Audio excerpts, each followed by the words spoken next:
ආයුබෝවන් සියලු දෙනාටම 2020 2021 taxeru වර්ෂයට අදාළ ආදායම් බදු වාර්තාව හවුල් ව්‍යාපාරවල සම්බන්ධ ආදායම් බදු වාර්තාව e-service වලින් දෙපාර්තමේන්තුවට ලබා දෙන්නේ කොහොමද කියන එක ගැන විස්තර කිරීමක් තමයි අද දවසේදී අපි බලාපොරොත්තු වෙන්නේ.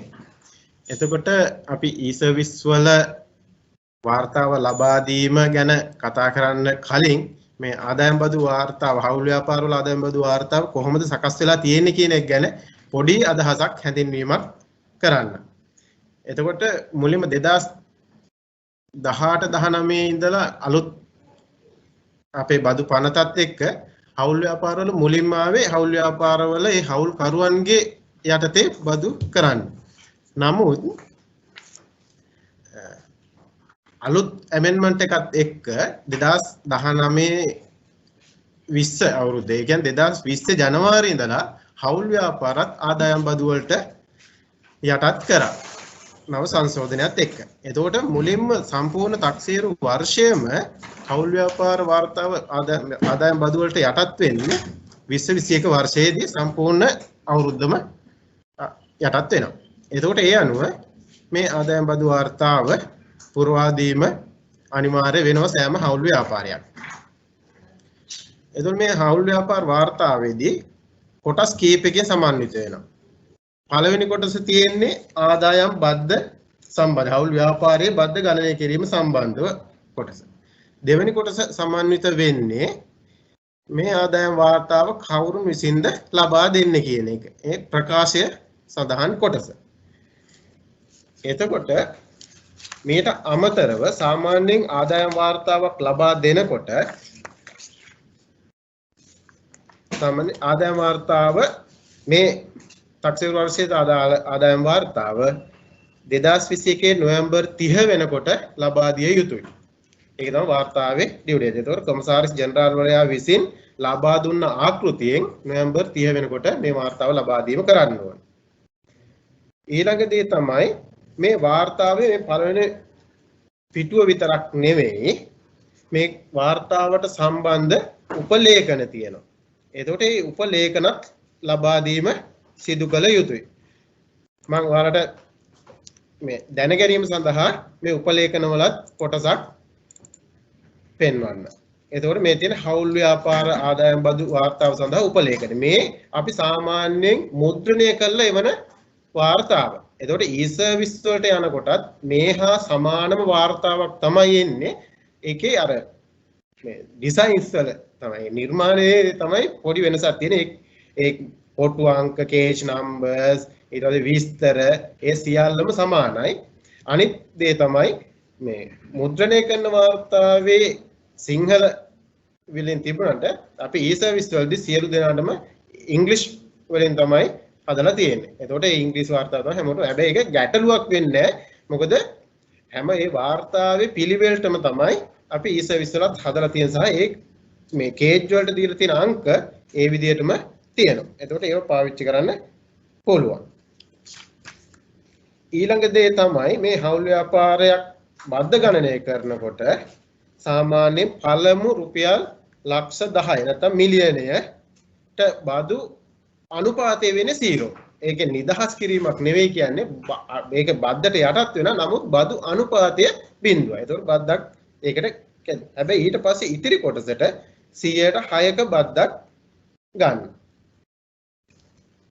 ඊළඟ දේ තමයි මේ ආදායම් හවුල් ව්‍යාපාර ආදායමට අනුව ආදායම් බද්ද වාරික විදිහට ගෙවිය යුතු වෙනවා පනත අනුව. සාමාන්‍යයෙන් 2020-21 පළවෙනි වාරකයේ අගෝස්තු 15 වෙනිදා එනවා. දෙවෙනි වාරකයේ 2021 නොවැම්බර් 15 වෙනවා. තුන්වෙනි වාරිකයේ 2021 පෙබරවාරි 15 වෙනවා. හතරවෙනි වාරකයේ 2021 මැයි 15 වෙනවා. එතකොට පළවෙනි වාරකයේ 2020 අගෝස්තු 15, දෙවෙනි වාරකයේ 2020 නොවැම්බර් 15, තුන්වෙනි වාරකයේ 2021 පෙබරවාරි 15, හතරවෙනි වාරකයේ 2021 මැයි 15. ඒ විදිහටයි එන්නේ.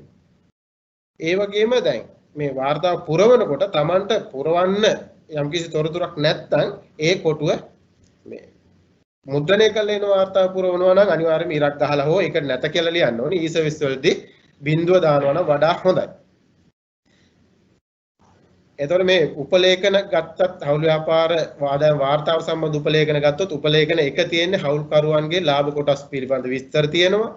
ඊළඟට උපලේඛන දෙක ආ කියන එකේ තියෙන හවුල් ව්‍යාපාර ආදායම හා ප්‍රාග්ධන ලාභ බෙදා හැරීම සම්බන්ධ විස්තර. ඊළඟට උපලේඛන දෙක ආ වල තියෙන්නේ හවුල් ව්‍යාපාරයේ නිදහස් ආදායම බෙදා හැරීම සම්බන්ධ. ඊළඟට උපලේඛන 3 ප්‍රාග්ධන ලාභ බද්ධ ගෙවීම පිළිබඳ විස්තර. 3 කියන එකේ තියෙනවා අනියෝජිතයා විසින් අඩු කරන ලද අත්තිකාරම් ආදායම් බදු. ඊළඟට 3 වල තියෙන්නේ ස්වතක්සේරු බදු ගෙවීම. මෙතෙන්දී ප්‍රාග්ධන ලාභ බද්ධ හැර ලියන්න සඳහන් කරන්න ඕනි. ඊළඟට උපලේඛන 4 ගෙවිය යුතු ආදායම් බද්ධ ගණනය කිරීම. ඊළඟට 4 යන්නෙන් කියනවා බදු බැර 5 අයන්නෙන් ස්වතක්සේරු ගෙවීම සහ ප්‍රාග්ධන ලාභ බෙදා හැරීම කරන්නේ කොහොමද කියන එක ගැන විස්තර. ඊළඟට 5 වලින් සුදුසුකම් ලබන ගෙවීම සහ අත්තිකාරම් බද්ධ මේ හවුල්කරුවන් අතර බෙදා හරින කොහොමද කියන විස්තර දෙන්න ඕනේ. ඊළඟට උපලේඛන 6න් හවුල් ව්‍යාපාරයේ අලාභ ගැලපීම් පිළිබඳ විස්තර හවුල් ව්‍යාපාරයේ අලාභ ගැලපීම් පිළිබඳ විස්තර දෙන්න ඕනේ. ඊළඟට හවුල් ව්‍යාපාරය පිළිබඳ විස්තර තියෙනවා මේ උපලේඛන 7. හරි. අපි ඒ සරලව හඳුනාගත්තේ මේ හවුල් ව්‍යාපාරවල ආදායම් බදු වාර්තාව කොහොමද සකස් වෙලා තියෙන්නේ කියන එක ගැන විස්තර. ඊට පස්සේ අපි දැන් එහෙනම් පටන් ගමු මේ ඊ-සර්විස් හරහා කොහොමද වාර්තාව සපයන්නේ කියන එක ගැන. එතකොට මේ වැඩසටහනේදී මේ ඔබට මේ විස්තර කිරීම සඳහා අපේ හිරාන් මෙනේරිපිටිය මහත්මයාත් සම්බන්ධ වෙනවා. අපි එතුමාවත් ආදරයෙන් පිළිගන්නවා. අපි එනම් ඊ-සර්විස් වලින් වාර්තාව ලබා දීම පිළිබඳ වැඩසටහන දැන් ඊ-සර්විස් වලින් සපයන විදිය ආරම්භ කරමු. අපි ඊ-සර්විස් වලින් හවුල් ව්‍යාපාර ආදායම් බදු වාර්තාව ඉදිරිපත් කිරීමේදී දේශීය ආදායම් දෙපාර්තමේන්තුවේ වෙබ් අඩවියට අපිට නොගිහින් බෑ. එතකොට www.ird.gov.lk කියන මේ වෙබ් URL එක පාවිච්චි කරලා දේශීය ආදායම් දෙපාර්තමේන්තුවේ වෙබ් අඩවියට යන්න පුළුවන්. එතකොට ඒකේ තියෙනවා මේ e-service කියන මෙනු එක. ඒ e-service මෙනු එකෙන් අපි access to e-service කියන එක ක්ලික් කරන්න ඕනේ. එතකොට ඒ ක්ලික් කරාම e-service වලට සම්බන්ධව login වෙන්න පුළුවන් අවස්ථා ටික අපිට පෙන්නනවා. එතකොට එතෙන්දී හවුල් ව්‍යාපාරයක් නම් මේ corporate partnership taxpayer කියන රේඩියෝ බටන් එක සිලෙක්ට් කරලා ඒ ඔප්ෂන් එක සිලෙක්ට් කරලා අපි proceed to login කියන එක ක්ලික් කරන්න ඕනේ. එහෙම ක්ලික් කරාට පස්සේ මේ මෙන්න මේ වගේ ස්ක්‍රීන් එකකට එනවා. එතකොට ඒකෙදි අහන්නේ my reference number කියන තැනට අපිට SSID එක දෙන්න පුළුවන්. ඊළඟට my pin ඊට පස්සේ my company reference number මේ විස්තර ටික දෙන්න පුළුවන්. හැබැයි මේක දැන් මේ අපේ ප්‍රොඩක්ෂන් එකේ තියෙන කින්ද අපිට මේ අවස්ථාවේදී එතෙන්ට login වෙන්නේ නැතුව අපි ඔබට මේ පැහැදිලි කිරීම කරන්න අපි නැවත යන්නම් අපි මේ ටෙස්ටිං සඳහා පාවිච්චි කරපු ටින් එකක් භාවිතා කරලා කොහොමද ආදායම් මේ හවුල් ව්‍යාපාරයේ ආදායම් බදු වාර්තාව සපයන්නේ කියන එක පැහැදිලි කරලා දෙන්න. මෙතෙන්දි මම පෙන්නුවේ ඔයාලගේ පැත්තෙන් කොහොමද බදු ගෙවන්නෙක් විදියට login වුණාම කොහොමද එන්නේ කියන එක පැහැදිලි කිරීමකුයි කරේ. ඊළඟ දේ තමයි දැන් අපි තව දෙයක් අපි කියන්න ඕනේ මේ අවස්ථාවේදී.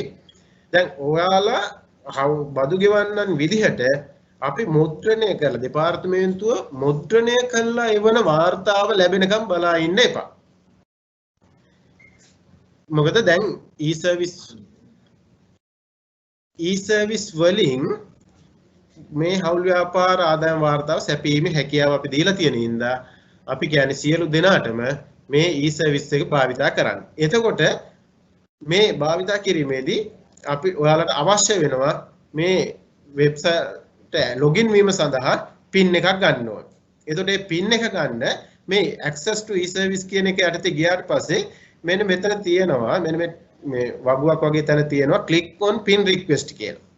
එතකොට මේ click on pin request කියන තැනින් request එකක් දීලා මේ pin request කියන link එක click කරලා ගිහින් අදාළ හවුල් ව්‍යාපාරයේ විස්තර සඳහන් කරලා සබ්මිට් කරාට පස්සේ දෙපාර්තමේන්තුවෙන් එක් දිනක් ඇතුළත මේ හවුල් ව්‍යාපාරයට අදාළව පින් එකක් දෙනවා. මේ පින් එක ඇඩ්මිනිස්ට්‍රේටිව් පින් එකක්. එතකොට ඒ පින් එකෙන් ලොගින් වෙලා මේ හවුල් ව්‍යාපාරයේ හවුල්කරුවන්ට අදාළව SSIDs රික්වෙස්ට් කරන්න පුළුවන්. ඒ වගේ මේ SSID වලට අදාළව මේ පින් හදා ගන්න පුළුවන්. එතකොට අන්න මේ දේවල් හදාගෙන ඔයාලට පුළුවන් e-service වලට ලොගින් වෙන්න. එතකොට මේ දේවල් දුන්නාට පස්සේ අපි ලොගින් වෙන කොටස අපි ඉස්සරහට පැහැදිලි කරන්නම් අපි රිටර්න් එක සබ්මිට් කරලා. එතකොට මේ අපි දැනට මේ ඔයාලට ලොගින් වෙනකොට ඔයාලා IRD වෙබ් එකට ගිහිල්ලා එනකොට තියෙන විස්තර තමයි අපි පැහැදිලි කිරීමක් කරේ. හරි. අපි එහෙනම් දැන් UAT වලට access වෙලා අපි UAT මේ අපි ටෙස්ටිං කරපු දෙයින් අපි පැහැදිලි කරලා දෙමු කොහොමද ආදායම් වාර්තාව සපයන්නේ කියන එක.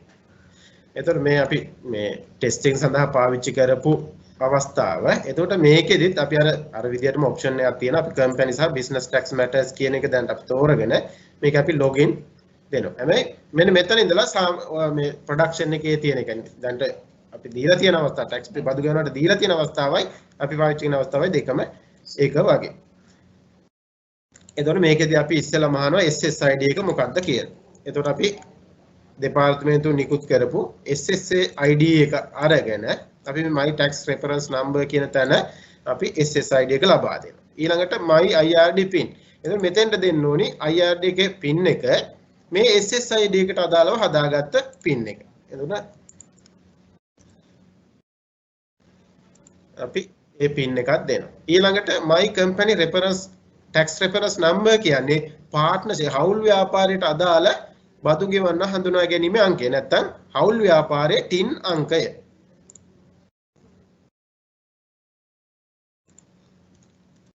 ඊළඟට මෙන්න මෙතන තියෙන මේ ඉංග්‍රීසි අකුරු වගයක් මේ අන්නේ අකුරු ටික සටහන් කරන්න පුළුවන්.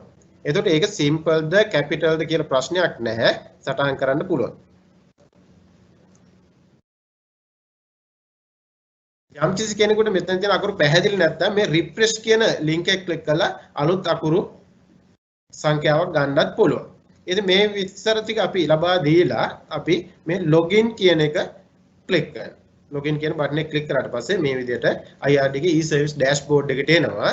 මේකෙදී මේ menu වලින් අපි තෝරගන්න ඕනේ මේ return and schedule management කියන menu එකට යන්න ඕනේ. ඒකේ තියෙනවා ඒ return and schedule management ගියාම මෙතන සාමාන්‍යයෙන් ඒ හවුල් ව්‍යාපාරය ලියාපදිංචි වෙලා ඉන්න බදු වර්ගවල ලයිස්තුව පේනවා ලිස්ට් එක පේනවා. එතකොට මේකෙදී අපි partnership tax return එක හවුල් ව්‍යාපාර වාර්තාව සපයන හින්දා අපි තෝරගන්න partnership tax කියන එක PIT කියන එක.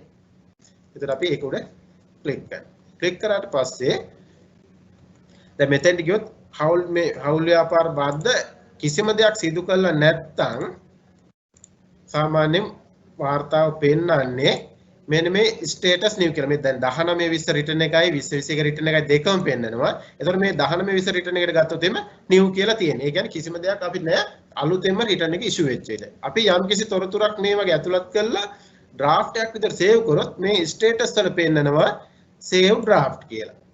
ඊළඟට මේකේ තව අවස්ථාවක් තියෙනවා. අපි දැන් මේ පැහැදිලි කිරීම වලදී අර data enter කරන්න යන වෙලාව ඉතුරු කරගන්න ඕන හින්දා අපි මේ ඩ්‍රාෆ්ට් එකක් විතර සේව් කරලා ආපහු මේ approve කියන කෙනාගෙන් මේ රීවර්ක් කරපු අවස්ථාවක් තමයි pending rework කියලා තියෙන්නේ. එතකොට මම මේ අපි කියවනේ SSID ගන්න ඕනි කියලා වාර්තාව දෙන්න. එතකොට මේ SSID වල වර්ග දෙකක් තියෙනවා preparer සහ approver කියන.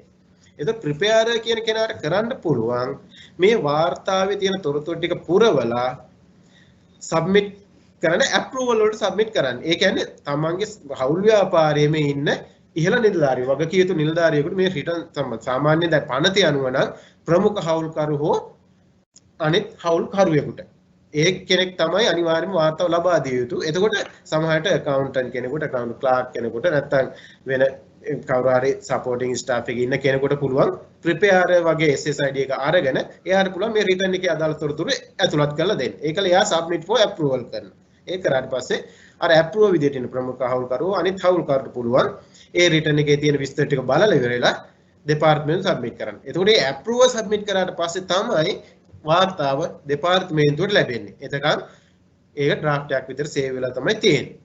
එතකොට මේ අවස්ථාවේ මේ pending rework කියලා කියන්නේ එහෙම approve එකට ගිහිල්ලා approve නැවත rework කරලා තියෙනවා. අපිට මේ වැඩසටහන කරගෙන යන්න අවශ්‍ය data මේකේ තියෙන හින. එතකොට මේක සාමාන්‍යයෙන් එතකොට පැහැදිලිව මතක තියාගන්න ඕන දෙයක් තමයි මේ වාගේ කාල පරිච්ඡේද කීපයක් පෙන්නකොට තමන් සපයන්නේ මොන වාර්තාවද කියන එක පැහැදිලිව අවබෝධ කරගෙන ඒ නිවැරදි වාර්තාවට අදාළ තෝරා ගැනීම කරන්න ඕනේ. මේ මෙතන මේ තක්සේරු වර්ෂයේ 9ට මුලින් පොඩි කොටු දෙකක් වගේ අපි දීලා තියෙනවා. අන්න ඒක ටික් කරාට පස්සේ ඒක චෙක් බොක්ස් එකක්. ඒ චෙක් බොක්ස් එක සිලෙක්ට් කළා. ඒකෙන් අපිට ඒ ආදාළ වාර්තාව තෝරගන්න පුළුවන්. තෝරගෙන proceed කියන බටන් එක ක්ලික් කරනවා. ඊට පස්සේ මෙතන තව confirmation message එකකින් අහනවා. එතන අපි yes කියන එක ක්ලික් කළා. අපි ආදායම් වාර්තාව සැපීමට යනවා. ඊට පස්සේ දැන් අපි මෙතනින් ඕකේ කළා. අපි මෙතන කියනවා අර මේ RIP මේක සබ්මිට් නොකර රිජෙක්ට් කරලා තියෙනවා. නැවත රිවිව් කරන්න. මොකද අපිට data ටික ඕනේ හින්දා අපි මේක නැවත මේ ප්‍රිපෙයාර් එකේ පැත්තට රීවර්ක් කරලා හදාගත් එකක් හින්න. එතකොට මේ පාර්ට්නර්ෂිප් එකේ ප්‍රධාන රිටර්න් එකේ ඔව් මේ හවුල්කරුවන්ගේ පාර්ට්නර්ෂිප් එකට අදාළ විස්තර ටික මේ උඩින්ම පෙන්නනවා. ඊට පස්සේ මේ ප්‍රධාන වාර්තාව ආදායම් වාර්තාව. එතකොට මේ ප්‍රධාන වාර්තාවේ කිසිම කොටුවක් දත්ත එකතු කරන්න පුළුවන් විදිහට නැත්නම් මේකට මේවා අර enable කරපු text boxes නෙවෙයි තියෙන්නේ. මේ ඔක්කොම disable කරලා තියෙන්නේ. හේතුව මොකද? මේ හැම කොටුවකටම අදාළ උපලේඛනයක් තියෙනවා. එතකොට මේ උපලේඛනයේ වාර්තා පුරවල තමයි ප්‍රධාන වාර්තාවට තොරතුරු ගන්න ඕනේ. එතකොට මේ ප්‍රධාන වාර්තාවේ ඔක්කොම අපි disable කරලා තියෙනවා. එතකොට ඒවා automatically මේවට බදු ගෙවන්න ඉලක්කම් මේ ඇතුළත් කරන්න අවශ්‍ය නැහැ. උපලේඛන වලින් කරගෙන යන්න පුළුවන්. එතකොට උපලේඛන වලින් අපි විතර ගන්න. දැන් මෙතන new return එකට විදියට ආවනම් මේ හැම කේජ් එකක්ම කිසිම ඉලක්කමක් නැතුව තියෙන්නේ. මෙතෙන්දී අපි අර ඉලක්කම් කොටසක් එන්ටර් කරලා තියෙන හින්දා මේකේ ඉලක්කම් පෙන්නනවා. ඊළඟට දැන් අර මම කියවනේ approver කෙනෙක් රීවර්ක් කරොත් එයා දාන කමෙන්ට් එකක් මෙන්න මේ පහළ රතු පාටින් warning message එකක් වගේ පෙන්නනවා. මේකෙදි කියලා තියෙන please check again with accounts කියලා. එතකොට ඒ විදිහට අර prepare එකටත් පුළුවන් අදාළ වාර්තාව නැවත පරීක්ෂා කරලා නැවත submit කරන්න. එතකොට දැන් මේක අපි draft එකක් විදිහට තියෙනවා. ඊළඟට අපි මේ schedule වලට අදාළ තොරතුරු ඇතුළත් කරන්න අපි මේ next button එක click කරලා යනවා. එතකොට ඒ schedule වලට කොහොමද තොරතුරු ඇතුළත් කරන්න කියන එක අපේ හිරාන් මහත්තයා පැහැදිලි කිරීම කරයි. හිරාන් මෙන්න අවස්ථාව. බොහොම ස්තුතියි ගමගේ මහත්තයා. ගමගේ මහත්තයා පැහැදිලි කළා කොහොමද බදු ගෙවන්න වාර්තාව ඉදිරිපත් කිරීම සඳහා මේ දේශාධන දෙපාර්තමේන්තුවේ වෙබ්සයිට් එක හරහා මේ ඒ අවස්ථාවට යොමු වෙන්නේ නැත්නම් e-service වලට log වෙන්නේ කියලා. දැන් ඒ හරහා අපි මේ වාර්තාවට තොරතුරු ඇතුළත් කිරීමේ අවස්ථාවට ඇවිල්ලා තියෙන්නේ. වාර්තාවට තොරතුරු ඇතුළත් කරද්දී අර ගමගේ මහත්තයා කිව්වා වගේ ප්‍රධාන වාර්තාවට තොරතුරු ඇතුළත් කරන්න බදු ගෙවන්නාට හැකියාවක් නැහැ. කියන්නේ මේ අංකණය කළා තොරතුරු ඇතුළත් කරන්න බෑ. මොකද ඒකට අදාළ උපලේඛන වලට තමයි තොරතුරු ඇතුළත් කරන්න ඕනි. උපලේඛන වලට තොරතුරු ඇතුළත් කළාම ඒ තොරතුරු ප්‍රධාන වාර්තාවේ ඒ අදාළ මේ ස්ථාන වලට මේ පද්ධතිය විසින්ම අරගෙන යනවා. දැන් පළවෙනි උපලේඛනය එතන ඇත්තටම ඉදිරිපත් කරන්න ඕනි බඳු ගෙවන්න මේ හවුල් ව්‍යාපාරයක හවුල්කරුවන් සම්බන්ධ තොරතුරු. හවුල් ව්‍යාපාරයක හවුල්කරුවන් සම්බන්ධ තොරතුරු විදිහට මොනවද ඇතුළත් කරන්නේ? එතෙන්දී ඇතුළත් කරන්න ඕනි ඇත්තටම මේ හවුල්කරුවාගේ නම, ඒ වගේම ඒ හවුල්කරුවාගේ මේ ඉන්ඩිවිජුවල් ඉන්කම් ටැක්ස් ෆයිල් එක නැත්නම් තනි පුද්ගල ඉන්කම් ටැක්ස් ෆයිල් එකේ අංකය, ඒ වගේම අදාළ හවුල්කරුවාගේ ජාතික හැඳුනුම්පත් අංකය සහ මේ හවුල්කරුවාට මේ හවුල් ව්‍යාපාරයේ තියෙන ලාභ ප්‍රතිශතය. මෙන්න මේ කියන තොරතුරු හතරම ඇතුළත් කරන්න ඕනේ. මේ තොරතුරු හතර ඇතුළත් කරන්ඩ මෙතන මේ schedule 1 වලට පල්ලෙහින් ඔයගලන්ට පේනවා මෙන්න මේ කොටු boxes වෙනම හතරක් තියෙනවා. 201 202 203 සහ 204 යන ආදී වශයෙන්. එතෙන්දී පුළුවන් මේ boxes වලට ගිහිල්ලා තොරතුරු ඇතුළත් කරන්න. දැන් ඔබට පේනවා මේ අවස්ථාවේ මේ දෙවෙනි හවුල්කරුට අදාළ තොරතුරු ඇතුළත් කරන ආකාරය නම ඇතුළත් කරනවා. ඒ හවුල්කරුවාගේ තනිපුද්ගල මේ හවුල්කරුවාගේ බදු ගෙවන්න හඳුනා ගැනීමේ අංකය ඇතුළත් කරනවා. ජාතික හැඳුනුම්පත් අංකය ඇතුළත් කරනවා. ඒ වගේම ඔහුගේ ලාභ ප්‍රතිශතය ඇතුළත් කරලා ඇඩ් බටන් එක අපි ක්ලික් කරන්න ඕනි. මේ ඇඩ් බටන් එක ක්ලික් කළාම ඒ අදාළ තොරතුර මෙන්න මේ ආකාරයට schedule 1 වලට එකතු වෙනවා.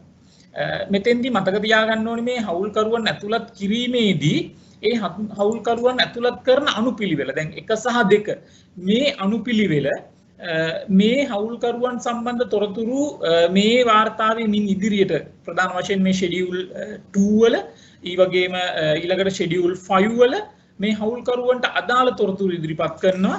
අන්න එකී අවස්ථාවන් වලදී මේ හවුල්කරුවන්ගේ අනුපිළිවෙල ඒ ආකාරයෙන්ම පවත්වාගෙන යා යුතු වෙනවා. දැන් අපි හවුල්කරුවන් දෙදෙනෙක් මෙතනට ඇතුළත් කරගෙන තියෙනවා.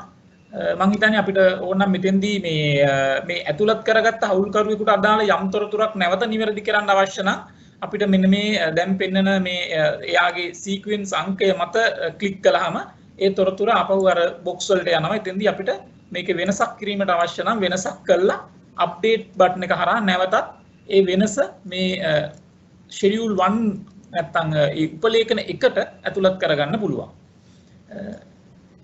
දැන් ඔබට පේන්නේ මේ ඒ ආකාරයට උපලේඛන එකේ සඳහන් දත්තයක් නැවත වෙනස් කරපු ආකාරය මේ විදිහට එකතු කරන ලද දත්තයක් නැවත වෙනස් කිරීමට හෝ එකතු කරන ලද දත්තයක් නැවත මේ උපලේඛනෙන් ඉවත් කිරීමට අවස්ථාව තියෙනවා මේ අප්ඩේට් සහ රිමූව් කියන බටන් හරහා. දැන් අපි තවත් හවුල්කරුවෙකුට අදාළ තොරතුරක් මේ ඉදිරිපත් කළා. මේ ආකාරයට හවුල් ව්‍යාපාරයේ සිටින හවුල්කරුවන් ප්‍රමාණයට අනුව හවුල්කරුවන් මෙතෙන්දී ඇතුළත් කරගන්න පුළුවන්. මේ තියෙන්නේ රිමූව් කරන ආකාරය. මේ පොඩි බටන් එකේ ක්ලික් කළා අපි ඒ අදාළ හවුල්කරුවෙකුගේ තොරතුරු අනවශ්‍ය නම් අපිට අනවශ්‍ය තොරතුරු ඉවත් කරගන්න පුළුවන්. අපි දැන් යන්නේ මේ 2A කියන උපලේඛනයට 2A කියන උපලේඛනය හරහා මූලික වශයෙන් සිදු කරන්නේ හවුල් ව්‍යාපාරයේ ලාභ මේ හවුල්කරුවන් අතර බෙදා දක්වන ආකාරය තමයි ඉදිරිපත් කරන්නේ. මෙතෙන්දී දැන් එක හවුල්කරුවෙක්ගේ පළවෙනි හවුල්කරුවාට අදාළ තොරතුරු දැනටමත් මේ 2A කියන උපලේඛනයට එකතු කරලා තියෙනවා. ඔයගලන්ට බලා ගන්න පුළුවන්. එතෙන්දී මේ තියෙන්නේ අංක 1 කියන හවුල්කරු අංක 1 හවුල්කරුට අදාළව එයාගේ සැලරිස් ඒ වගේම එයාගේ වේතනයක් ලැබුණා නම් හවුල් ව්‍යාපාරයේ මේ වේතනයට අදාළ තොරතුරු ඊළඟට හවුල් ව්‍යාපාරයෙන් ඒ හවුල්කරුවාට ලැබුණු එයාගේ ප්‍රාග්ධනය මත ලැබෙන පොලි හවුල්කරුවට යම්කිසි පොලි මුදලක් ලැබෙන්න තියෙනවා නම් හවුල් ව්‍යාපාරයෙන් ඒකට ණයක් දීමෙන් උද්ගත වෙන පොලි මුදලක් අදාළ තොරතුරු ඒ වගේම මේ හවුල්කරුවාට අදාළව ලාභ කොටස මෙතෙන්දී විශේෂයෙන් මතක් කරන්න ඕනි දෙයක් තියෙනවා. සමහර අවස්ථාවකදී හවුල් ව්‍යාපාරයක ප්‍රධාන ව්‍යාපාරය නැත්නම් ඒකේ ප්‍රධාන බිස්නස් එක පාඩු වෙන්න පුළුවන්. අලාභයක් ඇති වෙන්නත් පුළුවන්. එතකොට හවුල්කරුවන් අතර අලාභය බෙදා හැරීම සඳහා මේ කියන 2A උපලේඛනය පාවිච්චි කරන්න පුළුවන්. මෙතන දැන් ඒ කියන්නේ අලාභයක් වුණාම එතෙන්දී ඇත්තටම මේ නෙගටිව් වැලියු එකක් නැත්නම් මේ ඍණ විදිහට අපිට යම්කිසි මේ ඒ අලාභය මෙතන 207 කොටුවට එකතු කරගන්න අවස්ථාව දීලා තියෙනවා. මේ තියෙන්නේ ඊට පස්සේ ඒ තොරතුරු ඇතුළත් කරාම ඇත්තටම මෙතන මේ බිස්නස් ඉන්කම් එක ඒක පද්ධතිය විසින් ගණනය කරනවා 208 කොටුවට අදාළ ප්‍රමාණය. ඊට පස්සේ මේ හවුල් ව්‍යාපාරයෙන් යම්කිසි හවුල්කරුවෙකුට ලැබෙන්න තියෙන ආයෝජන ආදායමක් තියෙනවා නම් ආයෝජන ආදායම 209 කොටුවට ඇතුළත් කරන්න ඕනි. ඊළඟට ආයෝජන සහ ව්‍යාපාර නොවන වෙනත් යම් ප්‍රභවයකින් ලැබෙන ආදායමක් හවුල්කරුවෙකුට හෝ හවුල්කරුවන්ට තියෙනවා නම් එකී ආදායම 210 කොටුවට ඇතුළත් කරන්න ඕනේ. ඊළඟට 211 කියන කොටුව වෙන් වෙලා තියෙන්නේ එක් හවුල්කරුට ඒ හවුල් ව්‍යාපාරයෙන් ලැබුණු සම්පූර්ණ නැත්තම් සමස්ත හවුල් ව්‍යාපාර ආදායම් කොටස.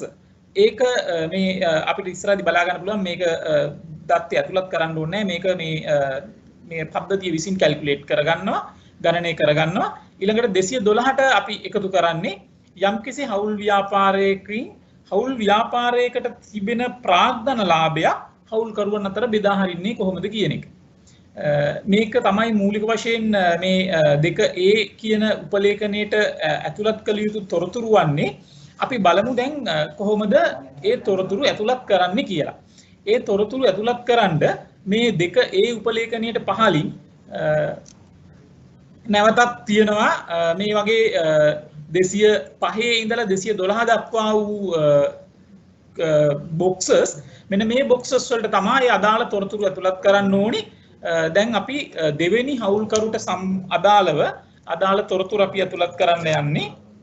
අපි දානවා සැලරි විදියට නැත්නම් ලක්ෂ 8ක්, ඊළඟට පොලි ආදායම විදියට ලක්ෂ 7ක්,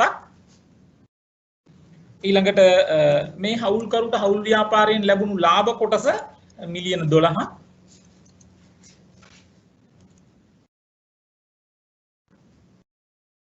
එතකොට ඔයගලන්ට පේනවා මේ 208 කොටුව මේ ඇෂ් කලර් තියෙන්නේ. ඒ කියන්නේ ඒ කොටුවට data enter කරන්න බෑ. ඒ කොටුව කැල්කියුලේට් වෙනවා. ඊළඟට other income, investment income නැත්නම් ආයෝජන ආදායම විදියට අපි ඇතුළත් කරනවා මිලියන 2,250,000. ඊළඟට වෙනත් යම් ප්‍රභවයකින් ලැබුණු ආදායම් විදියට අපි 50,000ක් ඇතුළත් කරනවා. එතකොට 211 කොටුවේ මේ හවුල්කරුට අදාළව මේ දෙවෙනි හවුල්කරුට අදාළව සම්පූර්ණ හවුල් ව්‍යාපාර ආදායම් කොටස දැන් ගණනය කරලා පෙන්නනවා. ඊළඟට අපිට 212 කොටුවට පුළුවන් මේ දෙවෙනි හවුල්කරුට අදාළව ප්‍රාග්ධන ලාභ කොටස මෙතෙන්දී ඇතුළත් කරන්න. අපි ඒක මිලියනයක් විදියට ඇතුළත් කරනවා. ඊට පස්සේ අපි මේ ඇඩ් බටන් එක ක්ලික් කරන්න ඕනි මේ තොරතුරු අදාළ උපලේඛනයට එකතු වෙන්න. එතකොට දැන් ඔයගලන්ට පේනවා මේ තොරතුරු අදාළ උපලේඛනයට එකතු වෙලා තියෙනවා දෙවෙනි හවුල්කරුට අදාළව.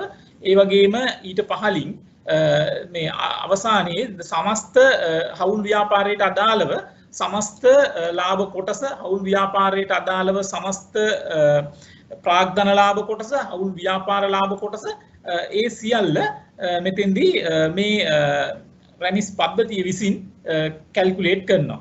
ඊළඟට මෙතෙන්දී තව මතක් කළ යුතු දෙයක් තියෙනවා. මේ ඉස්සරහා තියෙන නිල් පාට බටන් එක, මේ නිල් පාට බටන් එක මේ ඇත්තටම මේ අවස්ථාවේදී ඔක පෙන්වන්නේ නැහැ. අර මේක රීවර්ක් කරන තැන ඉන්න නිසා. නැත්තම් මෙතන මේ නිල් පාට බටන් එකේ ක්ලික් කළාම පෙන්නනවා මේ කොටුවට අදාළව බදු ගෙවන්නා විසින් එකතු කළ යුතු දත්ත පිළිබඳව නැත්නම් එකතු කළ යුතු ආකාරය පිළිබඳව යම් විස්තරයක් බදු ගෙවන්නාගේ පහසුව පිණිස මොන ආකාරයේ ආදායමක්ද මොන යම් ආකාරයේ අංකයක්ද මෙතනට එකතුලත් කරන්න ඕනේ. මේ සම්බන්ධයෙන් මොනවද බලපාන තත්ත්වය කියන එක තමයි මේ පොඩි නිල් පාට බටන් එක හරහා ඒ ඉන්ෆර්මේෂන් එකක් ඇත්තටම බදු ගෙවන්නාට දෙනවා මේ වාර්තාව පිරවීම පහසු කරවීම සඳහා. මේ ආකාරයට අපි 2A කියන උපලේඛනය සම්පූර්ණ කරගත්තාට පස්සේ අපි යනවා 2B කියන උපලේඛනයට. 2B කියන උපලේඛනය බදු හවුල් ව්‍යාපාරයට අදාළව බද්දෙන් නිදහස් කරන ලද ආදායමක් තියෙනවා නම් ඒ ආදායමට අදාළ තොරතුරු තමයි මෙතන ඉදිරිපත් කරන්න ඕනේ. මේකත් අර හවුල් කරුවන්ට බෙදා හැරීමක් තමයි කෙරෙන්නේ. හවුල් ව්‍යාපාරයේ තියෙන බදු නිදහස් කරන ලද යම් ආදායමක් හවුල් කරුවන් අතර කොහොමද බෙදා හරින්නේ කියන එක තමයි මේ උපලේඛනය හරහා ඉදිරිපත් කරන්නේ. එතෙන්දී දැන් ඔයගලන්ට පේනවා පළවෙනි හවුල්කරුට අදාළව තොරතුරු ඉදිරිපත් කරලා තියෙනවා. එතෙන්දී ප්‍රමාණය නැත්තම් මේ බදු නිදහස් ආදායම කොච්චරද කියන එක 213 කොටුවට ඇතුළත් කරනවා. ඊළඟට ඒ සම්බන්ධයෙන් යම් විස්තරයක් මොකද්ද මේ බදු නිදහස් ආදායම, මොකද්ද මේ ආදායමට අදාළ ප්‍රභවය කියන එක සම්බන්ධයෙන් විස්තරයක් 213 ඒ කියන කොටුවට ඇතුළත් කරන්න අවශ්‍ය වෙනවා. ඒ විදිහට දැන් අපි මේ දෙවෙනි හවුල්කරුගේ අදාළ තොරතුරත් මේ විදිහට එකතු කරගත්තා. දෙවෙනි හවුල්කරුට අදාළව මොකද්ද මේ තියෙන බදු නිදහස් ආදායම කියන එක. නැවතත් මතක් කරනවා මේ දෙක A දෙක B කියන උපලේඛන දෙකෙහිදීම අපි අර කලින් එක උපලේඛනයේදී සඳහන් කළා වගේ මේ ඇතුළත් කරන ලද දත්තයන් ඉවත් කිරීමට සහ අර අප්ඩේට් බටන් එක හරහා මේ ඇතුළත් කරන ලද දත්තයන්හි යම්කිසි වෙනසක් සිදු කිරීමට මේ වාර්තාව පිළියෙල කරන ඒ බදු ගෙවන්නාට හෝ බදු ගෙවන්නාගේ ඒ සඳහා පත් කරන ලද නියෝජිතයාට අවස්ථාව ලැබෙනවා. ඒ විදිහට අපි දැන් ෂෙඩියුල් 2 සම්පූර්ණ කරගත්තන් පස්සේ අපි යනවා ෂෙඩියුල් 3 නැත්නම් තුන්වන උපලේඛනයට.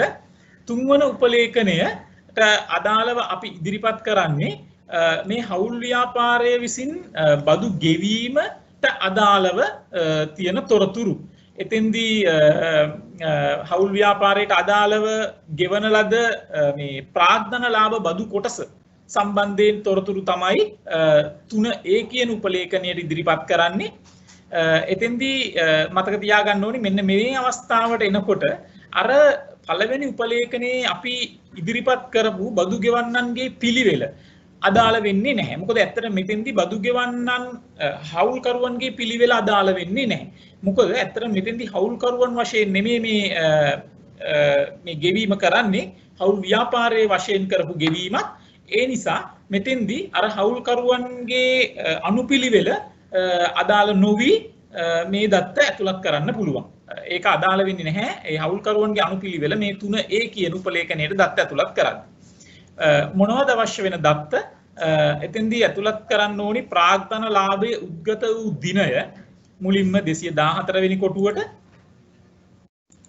අපි දැන් මෙතෙන්දිත් ඔයගලන්ට පෙනෙන්නේ දැන් මේ දෙවෙනි ගනුදෙනුව නැත්නම් දෙවෙනි ප්‍රාග්ධන ලාභ ගනුදෙනුව සම්බන්ධයෙන් වූ තොරතුරු ඇතුළත් කරන ආකාරය, මුලින්ම ගනුදෙනුව සිද්ධ වූ දිනය, ඊළඟට අපි ඇතුළත් කරනවා ඒ ගනුදෙනුවට අදාළව මේ ප්‍රාග්ධන ලාභයේ උද්ගත වීමට අදාළව අදාළ බදු මුදල ගෙවන ලද දිනය සහ 216 කොටුවට අපි ඇතුළත් කරනවා අදාළ ප්‍රාග්ධන ලාභ බදු මුදල රුපියල් ලක්ෂයක් විදිහට අපි ඇතුළත් කළා. එතකොට ඔයගලන්ට බලා ගන්න පුළුවන් මේ පද්ධතිය විසින් ගණනය කරනවා සමස්ත ප්‍රාග්ධන ලාභ බදු ගෙවූ මුදල 216A කියන කොටුවේ 1,60,000ක් විදිහට. මේ ආකාරයට ඒ තක්සේරු වර්ෂය තුල සිදු වුණා වූ ප්‍රාග්ධන ලාභ සම්බන්ධයෙන් අදාළ තොරතුරු මේ 3A කියන උපලේඛනයට ඇතුළත් කරන්න පුළුවන්. ඊට පස්සේ 3B කියන උපලේඛනයට අපි එනවා. 3B කියන උපලේඛනය අදාළ වෙන්නේ මේ හවුල් ව්‍යාපාරයට අදාළව මේ advance income tax එහෙමත් නැත්නම් මේ පෙර අත්තිකාරම් ගෙවීම සම්බන්ධයෙන් තොරතුරු තමයි මෙතෙන්දී ඇතුළත් කරන්න වෙන්නේ. අවස්ථා කීපයකදී අත්තිකාරම් ගෙවලා තියෙනවාද? එකී අවස්ථාවන්ට අනුරූපව තොරතුරු ඇතුළත් කරන්න ඕනි. මෙතෙන්දී නැවතත් අර විදිහටම මේ 3B කියන උපලේඛනයේ තොරතුරු ඇතුළත් කිරීම සඳහා ඊට පහළින් තියෙන මේ කියන කොටු 216 217 ඉඳලා 222 දක්වා තියෙන කොටු නැත්නම් ඒ බොක්සස් පාවිච්චි කරන්න පුළුවන්. අපි දැන් දෙවෙනි අත්තිකාරම් මුදල ගෙවීම සම්බන්ධයෙන් තොරතුරු ඇතුළත් කරනවා. ඒකේ ආදායම් ප්‍රභවය ඊළඟට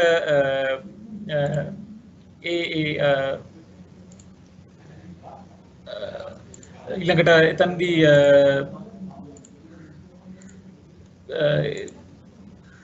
අදාළ රඳවා ගැනීමේ බදු නියෝජිතයාගේ හඳුනා ගැනීමේ අංකය, ඒ වගේම රඳවා ගැනීමේ බදු අඩු කිරීමට අදාළව බදු ගෙවන්නාට නැත්නම් හවුල් ව්‍යාපාරයේ නමින් නිකුත් කරන ලද ලදුපතේ මේ සර්ටිෆිකේට් නම්බර එක එන්ටර් කරන්න ඕනි.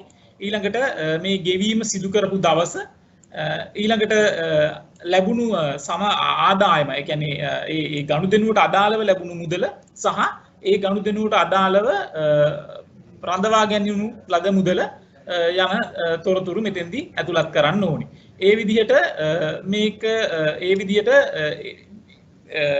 ඒ ගනු රඳවා ගැනීමේ බදු ලැබීමට අදාළ සිදුවන සෑම ගනුදෙනුවකටම එක අවස්ථාව බැගින් මෙතෙන්දී දත්ත ඇතුළත් කළ යුතු වෙනවා. මෙතෙන්දී තව දෙයක් කියන්න ඕනි. ඇත්තටම යම්කිසි බදු ගෙවන්නෙකුට පුළුවන් මේ 3B කියන උපලේඛනය වෙනුවට අර දෙපාර්තමේන්තුව විසින් හඳුන්වලා දීලා තියෙනවා Excel ෂීට් එකක්. ඒක විශේෂිත ආකාරයකට ඒක මේ ඇත්තටම දේශීය ආදායම් වෙබ් පිටුව හරහා ඔයගලන්ට භාගත කරගන්න පුළුවන්. ඒ Excel පිටුව පාවිච්චි කළා මේ තොරතුරු එකතු කරන්න අවස්ථාව තියෙනවා. ඔව් ඒක අපි ඉදිරියට පැහැදිලි කරන්නම් කොහොමද ඒ Excel පිටුව හරහා මේ තොරතුරු ඉදිරිපත් කරන්න කියන එක. ඊළඟට 3C කියන උපලේඛනයට අපි එනවා. 3C කියන උපලේඛනයේදී ඉදිරිපත් කරන්න ඕනි හවුල් ව්‍යාපාරයේ විසින් ගෙවන ලද හවුල් ව්‍යාපාර බදු මුදලට අදාළව තොරතුරු. එතෙන්දී මේ ප්‍රාග්ධන ලාභ කොටස හැර ඉතුරු කොටසට අදාළ තොරතුරු තමයි මේ 3C කියන උපලේඛනය හරහා ඉදිරිපත් කරන්නේ. එතෙන්දී මූලික වශයෙන්ම අදාළ හවුල් ව්‍යාපාර බදු කොටස ගෙවන ලද දිනය සහ ගෙවූ මුදල කියන තොරතුරු මේ 223 ඉඳලා 227 දක්වා 223 1 සිට 227 2 දක්වා කියන ඒ අදාළ කොටුවල ඇතුළත් කරන්න ඕනේ. පළවෙනි වාරිකය, දෙවෙනි වාරිකය, තුන්වෙනි වාරිකය, හතරවෙනි වාරිකය සහ අවසාන ගෙවීම. ඒ කියන්නේ බොහෝ දුරට සැප්තැම්බර් 30 වෙනිදාට ගෙවපු මුදල ඇතුළත් කරන්න ඕනි මේ කියන කොටුවල. දිනය සහ මුදල ඇතුළත් කළ යුතු වෙනවා. එතෙන්දී පද්ධතිය මේ තක්සේරු වර්ෂයට අදාළව ගෙවන ලද සම්පූර්ණ හවුල් ව්‍යාපාර බදු මුදල 228 2 කියන කොටුවේ කැල්කියුලේට් කරගන්න. එතෙන්දී දිනය සම්බන්ධයෙන් දිනය ඇතුළත් කිරීමේදී මතක් කරන්න ඕන දෙයක් තියෙනවා. මෙතෙන්දී දිනය ටයිප් කරන්න නැත්නම් දිනය මේ යතුරු පූර්ව හරහා එකතු කරන්න උත්සාහ කරන්න එපා. එතෙන්දී එහෙම අවශ්‍ය වෙන්නේ නැහැ. ඊට වඩා ලේසියෙන් මේ බොක්ස් එක ඉස්සරහා තියෙන මේ පොඩි කැලෙන්ඩරේ ක්ලික් කරලා Tamanට අවශ්‍ය දිනය සිලෙක්ට් කරලා ඒක එකපාරම ඇතුළත් කරගන්න පුළුවන්. දැන් ඊළඟට මේ බද්ද ගණනය කරන ආකාරය පිළිබඳව අපේ ගමගේ මහත්තයා විස්තර කරයි. අපි හිතමු දැන් ප්‍රිපෙයාරට මේ විදිහට කොටසක් වාර්තාව පුරවලා යම් කිසි වෙනත් වැඩකට යන්න ඕනි වුණොත් එහෙම මේක අපිට පුළුවන් ඩ්‍රාෆ්ට් එකක් විදිහට සේව් කරගන්න. මේ සේව් ඩ්‍රාෆ්ට් කියලා බටන් එකක් හඳුන්වා දීලා තියෙනවා. ඒ කියන්නේ අතර මැදදී අපිට වාර්තාව తాවකාලිකව සේව් කරගන්න අවශ්‍ය නම් මේ සේව් ඩ්‍රාෆ්ට් කියන බටන් එක ක්ලික් කරලා අපිට යන්න පුළුවන්. ඒතකොට මෙතන අහනවා සේව් කරන්න ඕනේද කියලා. අපි yes කියන එක ක්ලික් කළා. මේකෙදි කියනවා your return has been saved as draft. It will be available for submission until end of the filing date, after which it will be automatically deleted. e-filing end date එක වෙනකන් මේ తాවකාලිකව save කරන වාර්තාව තියෙනවා. අපි okay ක්ලික් කළා. යන්න. එතකොට මේක draft එකක් විදිහට සේව් වෙනවා. ඊට පස්සේ අපි කතා කරන්න ඕනේ මේ පාර්ට්නර්ෂිප් ආදායම් බද්ධ ගණනය කිරීම සම්බන්ධව. මේ වාර්තාවේ පොඩි දෙයක් මේ ආදායම් වාර්තාව ගණනය කිරීමට කලින් කළ යුතු වෙනවා. ඒක තමයි දැන් මම ප්‍රධාන වාර්තාවට ගිහිල්ලා පෙන්නුවොත් දැන් මෙතන අහනවා මේ 229 කොටුවේ අහන පාර්ට්නර්ෂිප් ටැක්සබල් ඉන්කම් එක මොකක්ද කියලා. එතකොට මේ පාර්ට්නර්ෂිප් ටැක්සබල් ඉන්කම් එක අපි ගන්න ඕනේ ප්‍රධාන වාර්තාවේ. එතකොට ප්‍රධාන වාර්තාවට ගියාම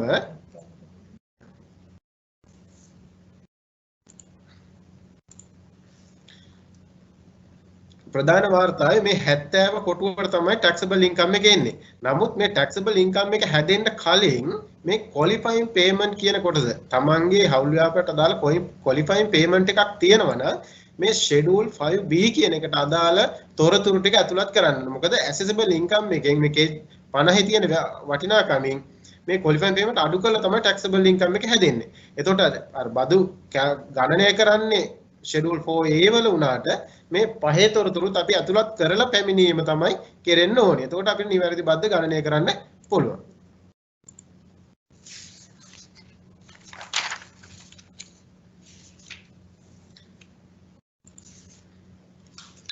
එතකොට අපි qualifying payment වලට අදාළ කොටස මෙතෙන්දී අර qualifying payment වලට වෙනම නෑ හවුල් කරවන්ට ඒ qualifying payment කොහොමද බෙදෙන්නේ කියන කාරණියත් එක්කම තමයි ඒ විස්තර වලින්මයි ගන්න. මොකද නැත්නම් එකම විස්තරේ තැන් දෙක තුනක ඇතුළත් නොකර අපි එක තැනකින් ඇතුළත් කරන තොරතුරු වලින්ම ඒ තොරතුරු ගන්නයි අපි සූදානම් කරලා තියෙන්නේ. එතකොට මේකේ කියනවා මේ schedule 5 වල කියනවා allocation of tax payment, qualifying payment and advance income tax.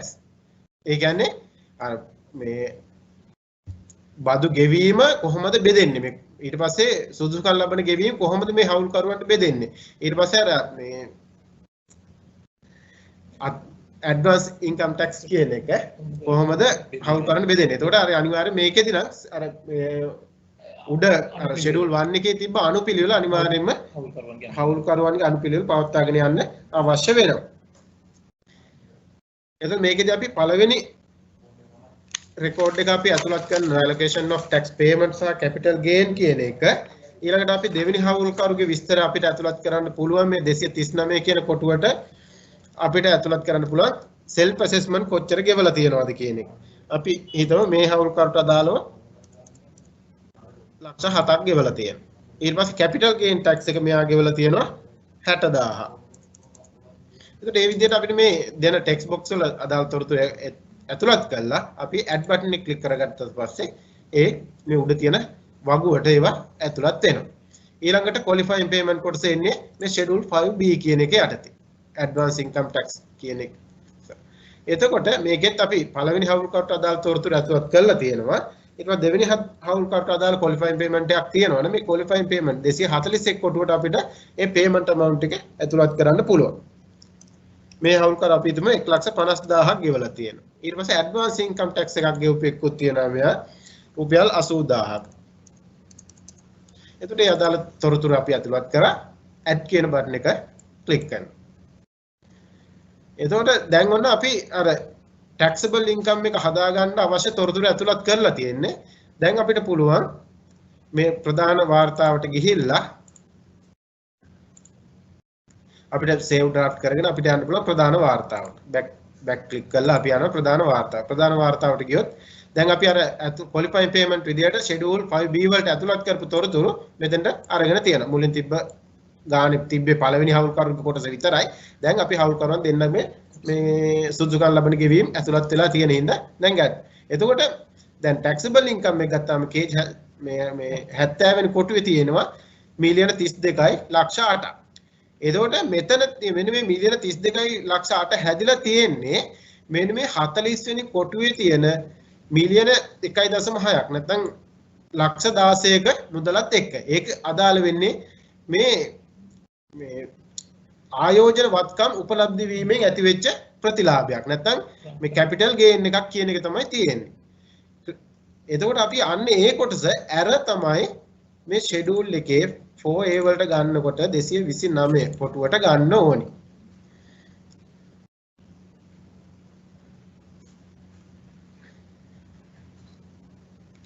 මේ 229 කොටුවට ගන්න ඕනේ අර මුදලෙන් ඒ කොටස අඩු කළා. එතකොට මෙතෙන්ට එන්න ඕනේ අතන ලක්ෂ 16ක් අඩු වුණාට පස්සේ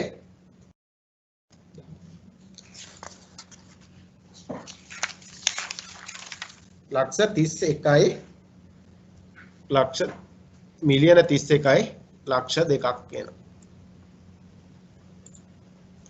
ඊළඟට අර පාර්ට්නර්ෂිප් එකේ ඉන්කම් ටැක්ස් එකේ ටැක්ස් එක මේ ගණනය කරනකොට අපි කිව්වා පළවෙනි ලක්ෂ 10 නැත්නම් පළවෙනි මිලියනය 0 රේට්. එතකොට ඒකට අදාළව බද්දක් කැල්කියුලේට් වෙන්නේ නැහැ. නමුත් අපි ටැක්ස් එක පෙන්වන්නේ. ඊට පස්සේ බැලන්ස් එක වෙන්න ඕනේ මේ 229 කොටුවෙන් මේ මිලියන අඩු වුණාට පස්සේ. එතකොට ලක්ෂ 30යි මිලියන 30යි ලක්ෂ 2ක් තියෙනවා. එතකොට ඒකට අදාළව සිස්ටම් එක ඔටෝමැටිකලි මේ 106ක බද්ද ගණනය කරගන්නවා. ඊළඟට අර අපි ඉවත් කරගත්ත මේ කැපිටල් ගේන් කියන එක නැත්නම් ප්‍රාග්ධන ලාභ මේ ආයෝජනවත්කම් උපලබ්ධ වීමේ ඇති වෙච්ච ලාභය මේ ලක්ෂ 16 අපි මෙන්න මේ 233යි එක කොටුවට ඇතුළත් කරනවා. එතකොට මේ හවුල් ව්‍යාපාරයට අදාළ බද්ද නිවැරදිව ගණනය වෙනවා. ඊළඟට ෂෙඩියුල් 4B වල අහන්නේ ටැක්ස් ක්‍රෙඩිට් වලට අදාළව කොහොමද නැත්නම් මොනවද ඉඩ දෙන්න පුළුවන් බදු ගෙවීම කියන එක. මේ සියලු මේකෙදී මේ 234 ඇර ඒ කියන්නේ විදේශයකට ගෙවන ලද ටැක්ස් වලට අදාළව විදේශ බදු බැරක් තියෙනවා නම් අන්න ඒක මේ 234 කොටුවේ එන්ටර් කරන්න පුළුවන්. මෙතෙන්ද අපිට සඳහන් කරන්න පුළුවන්. එහෙම නැත්නම් අපිට මෙතන බිඳුව දාලා සඳහන් කරන්න පුළුවන්. අනිත් තොරතුරු ටික අපි අර මුලින් ඇතුළත් කරපු තොරතුරු වලින් ගන්නවා. අපි ෂෙඩියුල් වල ඇතුළත් කරානේ tax paid on realization of income එක අදාළ විස්තර පෙන්නුවා. මේක පෙන්නුවා 216 A වල 1,60,000යි. අපි කියොත් එහෙම 216 A.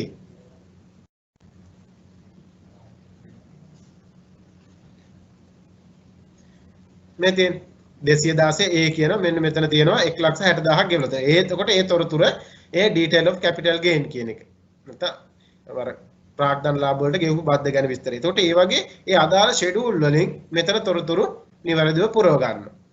ඊට පස්සේ මෙයා එතකොට ඒ ගෙවපු සම්පූර්ණ ක්‍රෙඩිට් එක තියෙනවා මෙයාට ලක්ෂ 19යි තව රුපියල් 60,000ක් තියෙනවා.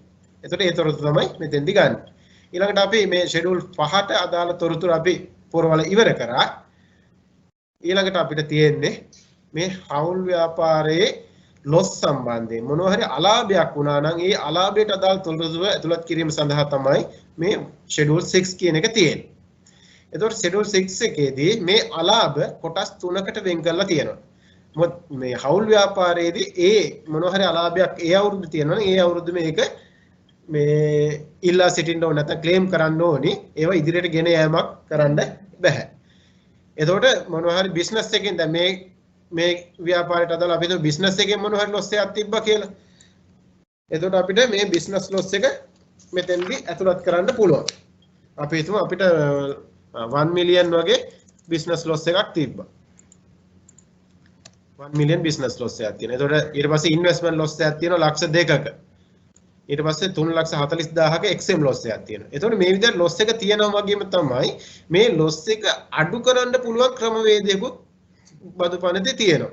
එතකොට බිස්නස් එකකින් ලොස් එකක් වුණොත් බිස්නස් එකකින් අලාභයක් වුණොත් ඒ අලාභය ව්‍යාපාර ආදායමෙන් අඩු කරන්න පුළුවන්, ආයෝජන ආදායමෙන් අඩු කරන්න පුළුවන්, ඊට වගේම ප්‍රාග්ධන ලාභ වලින් අඩු කරන්නත් පුළුවන්.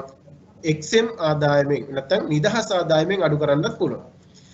එතකොට අපි හිතුව මෙයා බිස්නස් එකෙන් අඩු කරගන්න.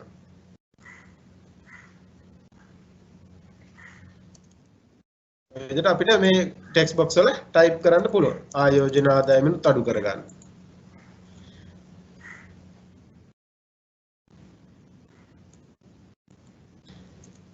ඊළඟට කැපිටල් ගේන් වලිනුත් අඩු කරගන්න. ඒ විදිහට අපිට එන්ටර් කරලා ගන්න පුළුවන්. එතකොට මේ වගේ එකතුව මෙතෙන්ට ඇතුළත් වෙනවා. මෙතන එතකොට මේ මෙයාගේ ලොස් එකටත් වැඩි අඩුවීමක් වෙලා තියෙනවා. අපිට ඒක හදා ගන්න පුළුවන්. මේ එතකොට එයාගේ මේ බිස්නස් වලට ව්‍යාපාරයට අදාළ රුපියල් ලක්ෂ 10ක් වෙච්ච අලාභය එයා ව්‍යාපාර ආදායමෙන් ලක්ෂ 7ක් අඩු කරගන්නවා. ආයෝජන ආදායමෙන් ලක්ෂ 2ක් අඩු කරගන්නවා.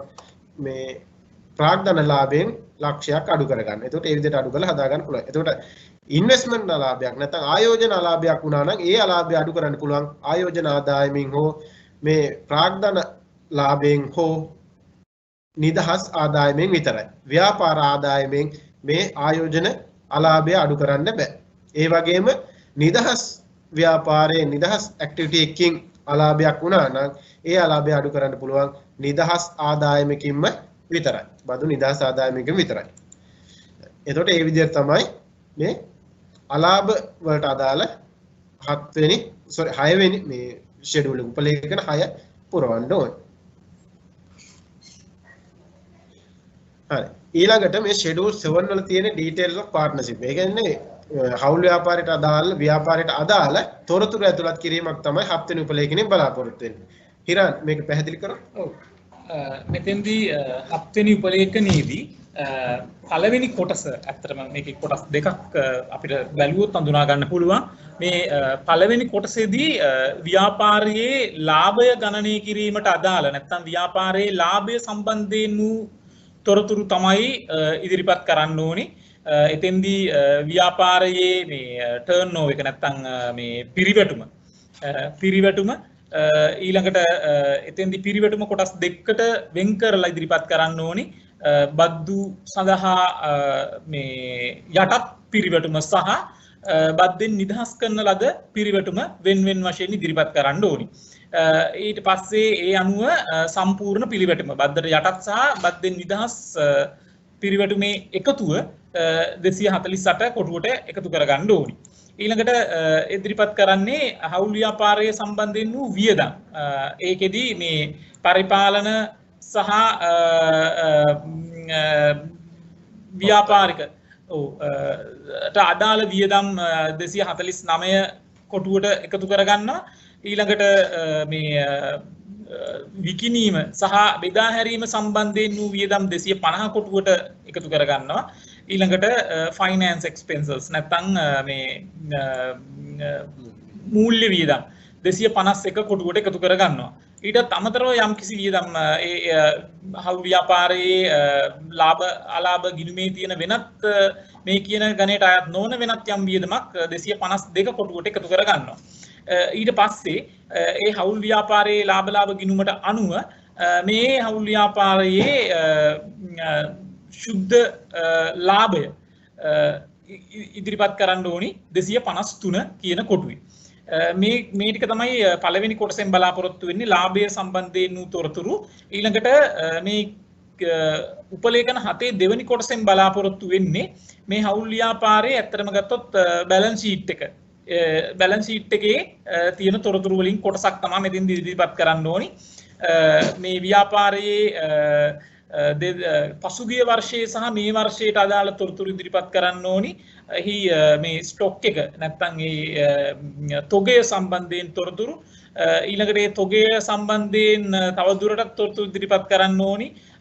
මේක ගොඩක් වෙලාවට නිෂ්පාදන ව්‍යාපාරයක් නම් ඒකට අදාළව අමුද්‍රව්‍ය ඒ වගේම දැනට වැඩ නිම කරමින් පවතින ප්‍රමාණය අදාළ තොරතුරු ඉදිරිපත් කරන්න ඕනි. ඊළඟට ට්‍රේඩ් රිසීවබල් මේ ඉදිරිපත් කරන්න ඕනි 257 කොටුවට. ඊළඟට due from related parties ආශ්‍රිතයන්ගෙන් ලැබෙන්න තියෙන යම්කිසි මුදලක් තියෙනවා නම් ඒකට අදාළ තොරතුරු 258 කොටුවේ ඉදිරිපත් කරන්න ඕනි. ඊළඟට trade payables මේ ව්‍යාපාර ගනුදෙනු වලට අදාළව යම්කිසි කෙනෙකුට ගෙවිය යුතු මුදලක් තියෙනවා නම් ඊට අදාළ තොරතුරු 259 කොටුවේ එකතු කරගන්න ඕනි. ඊළඟට payable to related parties ආශ්‍රිතයන්ට ගෙවිය යුතු යම්කිසි මුදලක් තියෙනවා නම් ඒ සම්බන්ධයෙන් වූ තොරතුරු 260 කියන කොටුවේ එකතු කරගන්න ඕනි. මේවා තමයි මූලික වශයෙන් මේ 7 වෙනි උපලේඛනයේදී බලාපොරොත්තු වෙන තොරතුරු. තව වැදගත් දෙයක් අත්‍තරම මෙතනදී මතක් කරන්න ඕනේ මේ 7 වෙනි උපලේඛනයට අදාළ තොරතුරු ඉදිරිපත් කිරීමේදී මේ තොරතුරු මේ අපි මේ දක්වා මේ වාර්තාව ඉදිරිපත් කරපු තොරතුරු සමග කොතනකදීවත් ගැළපීමක් සිද්ධ වෙන්නේ නැහැ. ඒ නිසා මෙතෙන්දී මේ අර මතක තියාගන්න ඕනේ මේ නිවැරදි තොරතුරු ඉදිරිපත් කරන්න. මොකද මේක වෙන තැනක් එක්ක ගැළපීලා නිවැරදි වෙන්න තියෙන අවස්ථාවක් නැහැ. මේක මේ තොරතුරු ලබා ගැනීම සඳහාම තියෙන වෙන් වූ උපලේඛනයක්. ඉතින් එතෙන්දී වැදගත් වෙනවා නිවැරදි තොරතුරු නිවැරදි ආකාරයට මෙතෙන්දී එකතු කිරීම. දැන් ඇත්තටම ගත්තොත් අපි වාර්තාවට තොරතුරු එකතු කරලා ඉවරයි. මේ වෙනකොට අර අපි කලින් පෙන්නපු ආකාරයට ප්‍රධාන වාර්තාව ඒ කියන්නේ මේන් රිටර්න් එකේ සම්පූර්ණයෙන්ම ඒක අප්ඩේට් වෙලා තියෙනවා. අපිට මේක සේව් ඩ්‍රාෆ්ට් කරලා අපිට ආයිත් මේන් රිටර්න් එකට ගිහිල්ලා බලා ගන්න පුළුවන් දැන් කොහොමද ප්‍රධාන වාර්තාව සකස් වෙලා තියෙන්නේ කියන එක. එතෙන්දී මේ පාර්ට් බද්දට යටත් ආදායම සම්බන්ධයෙන් වූ තොරතුරු අපි කලින් එකතු කරගත්ත ව්‍යාපාර ආදායම තියෙනවා. ඒ වගේම ආයෝජන ආදායම තියෙනවා. වෙනත් යම් ආදායම් ප්‍රභවයකින් ලැබුණු ආදායම තියෙනවා. ඊළඟට ප්‍රාග්ධන ලාභ බදු මත ලැබුණු ආදායම තියෙනවා. ඒ වගේම මේ ලාභ මේ ආදායම් ප්‍රභවයන් මත සමස්ත තක්සේරු වන ආදායම 50 කොටුවේ තියෙනවා. ඊට පස්සේ දෙවෙනි part B වලින් පෙන්වන්නේ ඇත්තටම මේ ආදායමෙන් අඩු වෙන සුසුකම් ලබන ගෙවීම් සහ බදු වන ආදායම. එතෙන්දී සුසුකම් ලබන ගෙවීම් 60 කොටුවේ අපි කලින් අර ෂෙඩියුල් 5 එකතු කරගත්ත සුසුකම් ලබන ගෙවීම් මෙතන දැන් ඉදිරිපත් වෙලා සඳහන් වෙලා තියෙනවා. ඒ අනුව මේ වාර්තාව මගින් කැල්කියුලේට් කරනවා නැත්නම් ගණනය කරනවා බදු වන ආදායම. ඒ බදු වන ආදායමට අදාළව බද්ධ ගණනය කිරීමට අදාළ තොරතුරු ඊළඟට part C වලින් ඉදිරිපත් කරනවා. එතෙන්දී මුලින්ම ඉදිරිපත් කරලා තියෙන්නේ හවුල් ව්‍යාපාර බද්ධ, ඊළඟට දෙවනුව තියෙනවා මේ හවුල් ව්‍යාපාරයේ මත තියෙන ප්‍රාග්ධන ලාභ බද්ධ, ඊළඟට ඒ අනුව 100 කොටුවේ පෙන්නනවා හවුල් ව්‍යාපාර බද්ධ සහ ප්‍රාග්ධන ලාභ බද්ධ කියන දෙකේ එකතුව හවුල් ව්‍යාපාරය විසින් ගෙවිය යුතු සමස්ත බදු ප්‍රමාණය 110 කොටුවේ පෙන්නනවා. අපි අර ෂෙඩියුල් 4B වලට එකතු කරගත්ත ගෙවීම් නැත්තම් කොහොමද දැන් මේ බද්ධට අදාළව මේ හවුල් ව්‍යාපාරයේ ගෙවීම් කරලා තියෙන්නේ. ඒක සමහර විට අර සුතක්සේරු මත ගෙවීමක් වෙන්න පුළුවන්. නැත්තම් AIT එහෙම නැත්තම් අපි කලින් සඳහන් කරපු WHT වෙන්න පුළුවන්. ඒ ආකාරයෙන් කොහොමද නැත්නම් අර foreign tax credit වෙන්න පුළුවන් මොන ආකාරයෙන්ද මේ බද්ද ගෙවලා තියෙන්නේ ඊට අදාළ සමස්ත තොරතුරු 110 කොටුවේ තියෙනවා. 120 කොටුවේ පෙන්නන්නේ දැන් බද්ද සහ මේ දක්වා ගෙවා ඇති බදු මුදල සම්බන්ධයෙන් තොරතුරු තියෙනවා. ඒ තොරතුරු මත පදනම් වෙලා තවත් දුරටත් හිඟබදු මුදලක් ගෙවන්න තියෙනවා නම් ඒ ගෙවිය යුතු හිඟබදු මුදල තමයි 120 කොටුවේ පෙන්නන්නේ.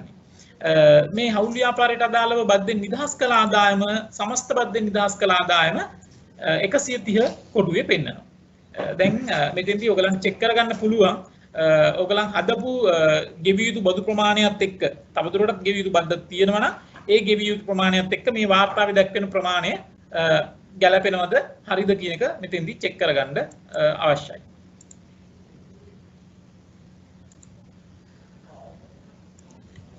මේ තියෙන්නේ දැන් අපි එකතු කරගත්ත වාර්තාව. දැන් අපි මේකේ අවසාන කොටසට ළඟා වෙමින් තියෙන්නේ. අපි මෙතෙන්දී මේ අන්තිමට තියෙන next button එක click කළාම අපිට කියනවා මේක draft එකක් save කරගන්නවා කියලා. දැන් draft එකක් save කරගෙන අපි ඊළඟට අපි යන්නේ ඇත්තටම මේ declaration මේ බදු ගෙවන්නා තමන්ගේ මේ අනන්‍යතාවය ඉදිරිපත් කරන කොටසට. එතෙන්දී මේ වාර්තාව ඔයගලන් දැනටම දන්න ආකාරයට බදු ගෙවන්නා විසින්ම හෝ බදු ගෙවන්නා වෙනුවෙන් බදු ගෙවන්නාගේ යම් නියෝජිතයෙක් බදු ගෙවන්නා විසින් බලය පවරන ලද නියෝජිතයෙක්ට මේක අදාළ තොරතුරු එකතු කරන්න පුළුවන්. මෙතෙන්දී අහනවා ඇත්තටම මේ වාර්තාව පිරවීම සිදු කරන්නේ බදු ගෙවන්නා විසින්ද නැත්නම් මේකට බදු ගෙවන්නාගේ බලය පැවරුණු මේ එතෙන්දී approved accountant බලය පැවරුණු යම් ධනකාධිකාරිවරයෙක් මේකට සම්බන්ධ වෙනවද කියන එක. සම්බන්ධ වෙනවා නම් yes කියලා ක්ලික් කරන්න ඕනි. yes කියලා ක්ලික් කළා මේ part A වල ඒ approved accountant බදු ගෙවන්නාගේ නෙමේ මේ වාර්තාව පිළියෙල කරනු ලබන approved accountant ගේ තොරතුරු තමයි එතෙන්දී එකතු කරනු ලබන්නේ. එතෙන්දී ඔහුගේ නම ඒ වගේම තනතුර දුරකථන අංකය මේ මතක තියාගන්න ඕනේ. මෙතෙන්දී ඇත්තටම අර ශ්‍රී ලංකාවේ භාවිතා වෙන අර ලෑන්ඩ් ලයින් එක දුරකථන අංකයක් තමයි මෙතෙන්දී බලාපොරොත්තු වෙන්නේ. ලෑන්ඩ් ලයින් එක දුරකථන අංකයකට අදාළ මේ අංක ප්‍රමාණය ඇතුළත් කරන්න ඕනි. ඊළඟට මොබයිල් අංකය මොබයිල් අංකයකට අදාළ අංක ප්‍රමාණය ඇතුළත් කරනවා. ඊළඟට ඒ ගණකාධිකාරීවරයාගේ ඊමේල් ඇඩ්‍රස් එක සහ දිනය මෙතෙන්දී ඇතුළත් කරන්න ඕනි. ඊළඟට මේකේ part B වලට ගියාම part B වල තියෙන්නේ බදු ගෙවන්නාගේ තොරතුරු. සමහර විට මේ වාර්තාව පිළියෙල කරන්නේ බදු ගෙවන්නා විසින්ම වෙන්න පුළුවන්. ගණකාධිකාරිවරයෙක්ගේ සහායක් නැතුව. ඒ වගේ අවස්ථාවේදී මේකේ උඩ තියෙන no button එක ක්ලික් කරන්න ඕනි. no button එක ක්ලික් කළොත් එතෙන්දී ඇත්තටම මේ ගණකාධිකාරිවරයාගේ තොරතුරු ඇතුළත් කරන්න අවශ්‍ය වෙන්නේ නැහැ. බදු ගෙවන්නා විසින් පුරවනවා නම් බදු ගෙවන්නාගේ තොරතුරු විතරක් ඇතුළත් කිරීම ප්‍රමාණවත් වෙනවා. හැබැයි එතෙන්දිත් අර ගණකාධිකාරිවරයාගේ පුරවපු තොරතුරු වලට සමගාමීව නම, තනතුර ඒ කියන්නේ මැනේජින් පාර්ට්නර් වෙන්න පුළුවන් නැත්නම් පාර්ට්නර් කෙනෙක් වෙන්න පුළුවන් නැත්නම් බලය පැවරුණු වෙනත් යම් නිලධාරියෙක් වෙන්න පුළුවන් ඒ තොරතුරු ඉදිරිපත් කරන්න ඕනි ඒ වගේම දුරකථන අංක සහ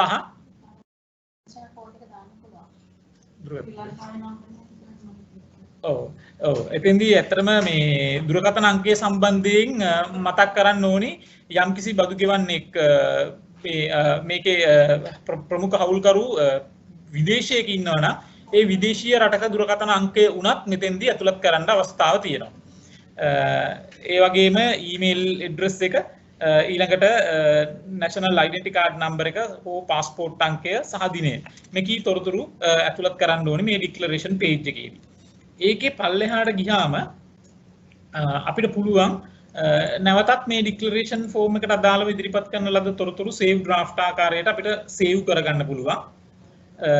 ඊළඟට මෙතන ඔයගලන්ට පේනවා next button එකක් වෙනුවට තියෙන්නේ go to confirmation page කියන button එකක්. ඒ කියන්නේ ඇත්තටම මේ තහවුරු කිරීමේ පිටුව. තහවුරු කිරීමේ පිටුවට යන්න තමයි මේ button එක හරහා අවස්ථාව දෙන්නේ. දැන් අපි ගිහින් බලමු මේ confirmation page එක. එහෙම නැත්නම් තහවුරු කිරීමේ පිටුව මොකක්ද කියලා. ඇත්තටම මේක හරහා ඉදිරිපත් කරන්නේ මේ දක්වා මේ වාර්තාවට බදු ගෙවන්නා හෝ බදු ගෙවන්නාගේ නියෝජිතයා විසින් එකතු කරන ලද සමස්ත දත්ත සියලුම දත්ත මෙතෙන්දී බලා ගන්න පුළුවන්.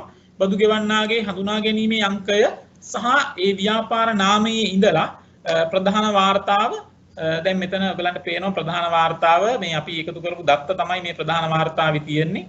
ඒ වගේම මේකේ පල්ලෙහාට ගියොතින් ප්‍රධාන වාර්තාව සහ මීට අදාළ උපලේඛන ඒ උපලේඛන වලට අදාළව අපි එකතු කරන ලද තොරතුරු සියල්ලම බලා ගන්න පුළුවන්.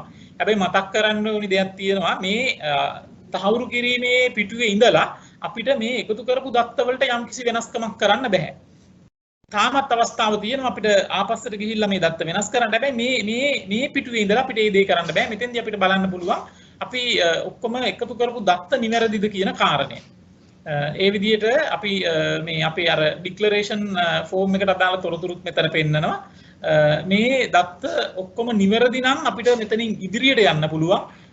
නිවැරදි නැත්නම් මේ amend කියන බටන් එක පාවිච්චි කරලා අපිට ආපහු මේ වාර්තාවේ මුලට ගිහිල්ලා යම්කිසි වෙනසක් එතෙන්දිත් කරන්න පුළුවන්. දැන් අපි විශ්වාස කරනවා අපි ඉදිරිපත් කරන එකතු කරන ලද තොරතුරු අපි amend කරන්න අවශ්‍ය නැහැ. දැන් ඒක සම්පූර්ණ වාර්තාවක් අපි මෙතන ඉදිරිපත් කරලා තියෙනවා කියලා. ඒ හින්දා අපි නැවතත් යනවා අර confirmation page එකට.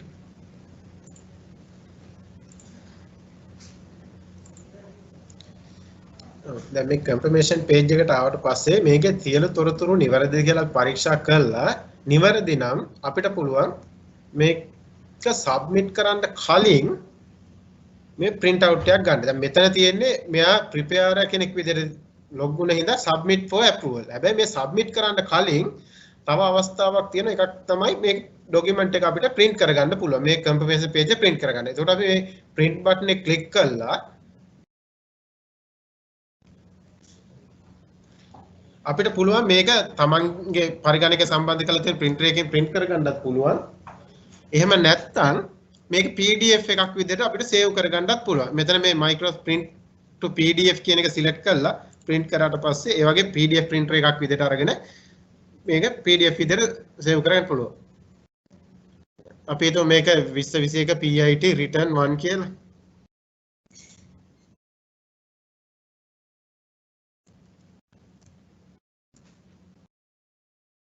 මේ විදිහට අපිට save කරගන්න පුළුවන්. එතකොට ඒ save කරගත් එක PDF එකක් විදිහට save වෙනවා. මෙතෙන් 2021 දැන් අපි save කරපු එක. එතකොට අපිට පස්සේ කාලෙක අවශ්‍ය වුණොත් මේ විදිහට PDF document එකක් විදිහට අපි submit කරන return එකේ තොරතුරු තියෙනවා. එතකොට මේක පාවිච්චි කරන්න පුළුවන්.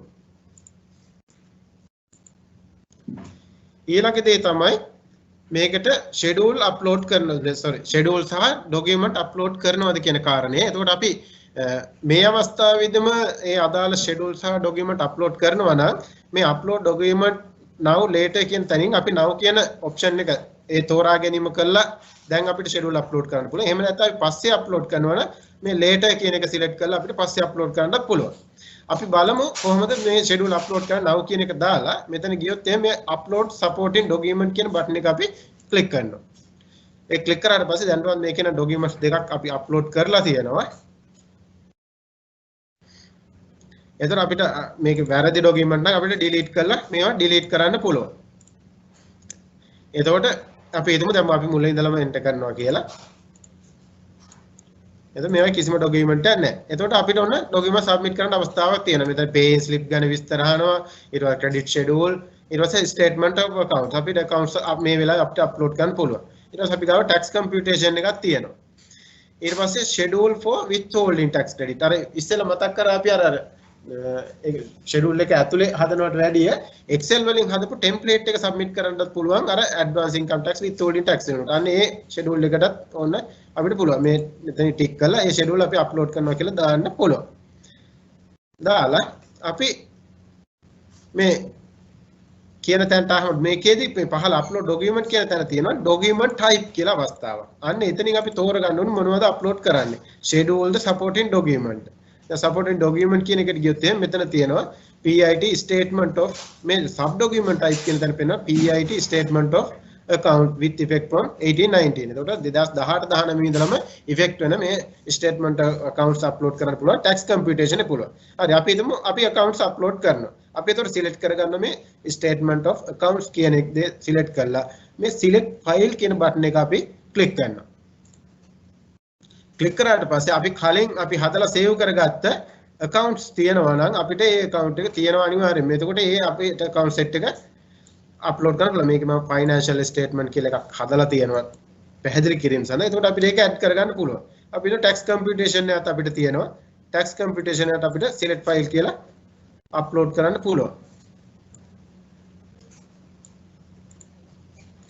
මේ විදිහට අපි අර dialog box එකෙන් file එක select කරලා add කරලා පස්සේ මේ document type, sub document type, document name කියන තැන් වලට add වෙනවා. එතකොට යම් කිසි විදිහකින් වැරදිලා ආවා නම් මේ remove button එක remove කරලා correct file එක add කරන්නත් පුළුවන්. ඒකල අපිට මෙතන save කරන්න පුළුවන්. දැන් මෙතන withholding schedule එක upload කරනවා. schedule එක upload කරන්න පුළුවන්. ඒකත් මේ විදිහටම select කරගෙන upload කරන්නේ මම schedule එක වෙනම හදන විදිහ පෙන්වන්න ඕනේ. මම මෙතන tick එක අයින් කරලා දැනට මේ document එක upload කළම මෙතනදී මේ upload document තනින් අපි save කියන බටන් එක click කරනවා.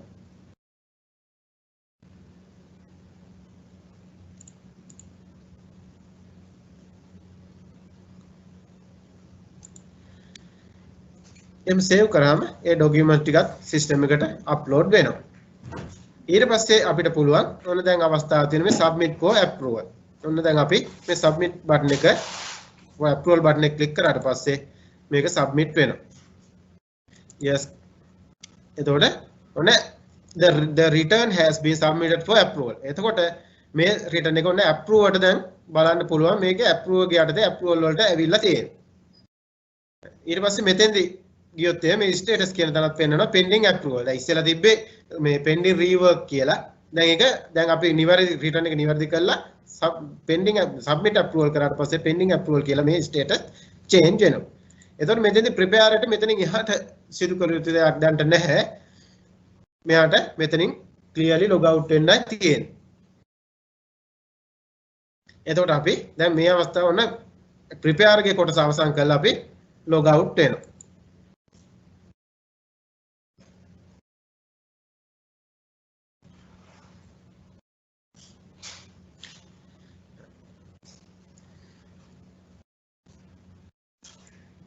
log out වුණාට පස්සේ නැවත අපි දැන් මේ return එක වාර්තාව සපයනවා නම් අපි SSID එකේ approve එකේ password එකකිනුත් login වෙන්න අවශ්‍ය වෙනවා. එතකොට මේ return එකට අදාළව මම SSID එක හදාගෙන තියෙනවා. ඒ වගේම ප්‍රශ්නෙකුත් අහලා තියෙනවා කොහොමද මේ SSID එක setup එක හදාගන්නේ කියලා. මම ඒකත් එක්කම පැහැදිලි කරගෙන යන්නම් ඒ කොටස. එතකොට දෙපාර්තමේන්තුවෙන් දැන් මෙතන තමයි පාස්වර්ඩ් එක හදාගෙන තියෙනවා. අපි හිතමු දෙපාර්තමේන්තුවෙන් ඇවිල්ලා තියෙනවා ඇඩ්මිනිස්ට්‍රේටිව් පින් එකක් කියලා. ඒ පින් එක හදාගත්තට පස්සේ අපි මුලින්ම e-service වලට login වෙලා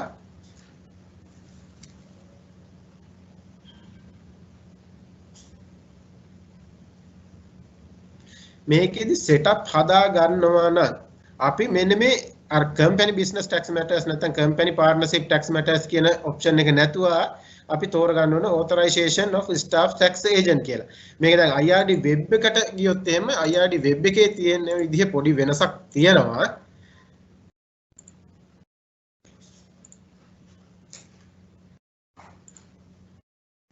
මෙතන තියෙන්නේ authorization of staff and tax agent කියලා වෙනම link එකක් තියෙන්නේ. මේ link එකෙන් යන විදිහයි අපි මේ testing වලට යොදාගත් මේ පහසුවට හදාගත් එකක් තියෙන්නේ. එතකොට දැන් බදු ගෙවන්න විදිහට මෙන්න මේ authorization of staff tax agent කියන එක ක්ලික් කරලා තමයි යන්න ඕනේ. එතකොට එතන select කරලා මේ login කියන එක දුන්නට පස්සේ මේ administrative pin එක තමයි පාවිච්චි කරන්න ඕනේ login වෙන්න. එතකොට මෙතන SSID එකක් නෙවෙයි අහන්නේ partnership එකේ TIN number එක. එතකොට partnership එකේ TIN number එක අපි copy කරගෙන තියෙනවා. අපි ඒක මෙතෙන්ට paste කරගමු. ඊට පස්සේ IRD pin. මෙතෙන්දී SSID එකේ pin එක නෙවෙයි අපි enter කරන්නේ. අපි මේ administrative pin එකට අදාළ pin එක. අපි මේ pin එකත් ඇතුළත් කරනවා. ඊට පස්සේ අපි මේ text එක enter කරනවා මෙතෙන්ට.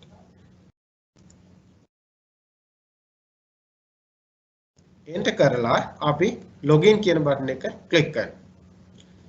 login click කරාට පස්සේ අර SSID එකකින් login වුණා වගේ නෙවෙයි screen එක පෙන්නන්නේ. මේ taxpayer registration වලට අදාළව විස්තර සහ authorization කියන එකට අදාළව විස්තර තියෙනවා. එතකොට authorization එකේ create staff authorization කියන එකෙන් තමයි අපි අලුතෙන්ම SSID එකක් ලැබුණොත් ඒ SSID එකේ password ටික හදාගන්නේ. අපි හිතමු මේක අපි click කළා. අපි ගිහිල්ලා බලමු මොන වගේ දෙයක්ද කරන්න තියෙන්නේ. එතකොට අපි මෙතනින් දෙන්න පුළුවන් මොකකින්ද අපි මේ හදාගන්නේ. අපි SSID එකක් තියෙන්නේ. අපි බලමු මේ prepare මේ approve වගේ SSID එක.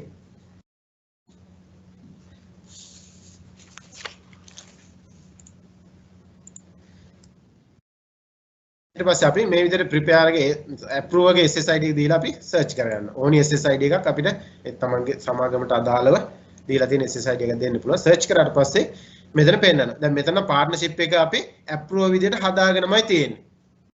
ඊළඟට මේ withholding tax වලට අදාළව තියෙන. එතකොට withholding tax වලටත් මේ SSID එක දෙනවා. මෙන්න මේ check box එක tick කරන්න පුළුවන්. එතකොට මේක තමයි හැම tax type එකකටම අදාළව හදාගන්නේ. එතකොට effective from කවදා ඉඳලාද කියන එක. එතකොට සාමාන්‍ය මේක අද ඉඳලාම අපිට දෙන්න පුළුවන්. effective to date එක අපිට අවශ්‍ය නම් fix කරන්න පුළුවන්.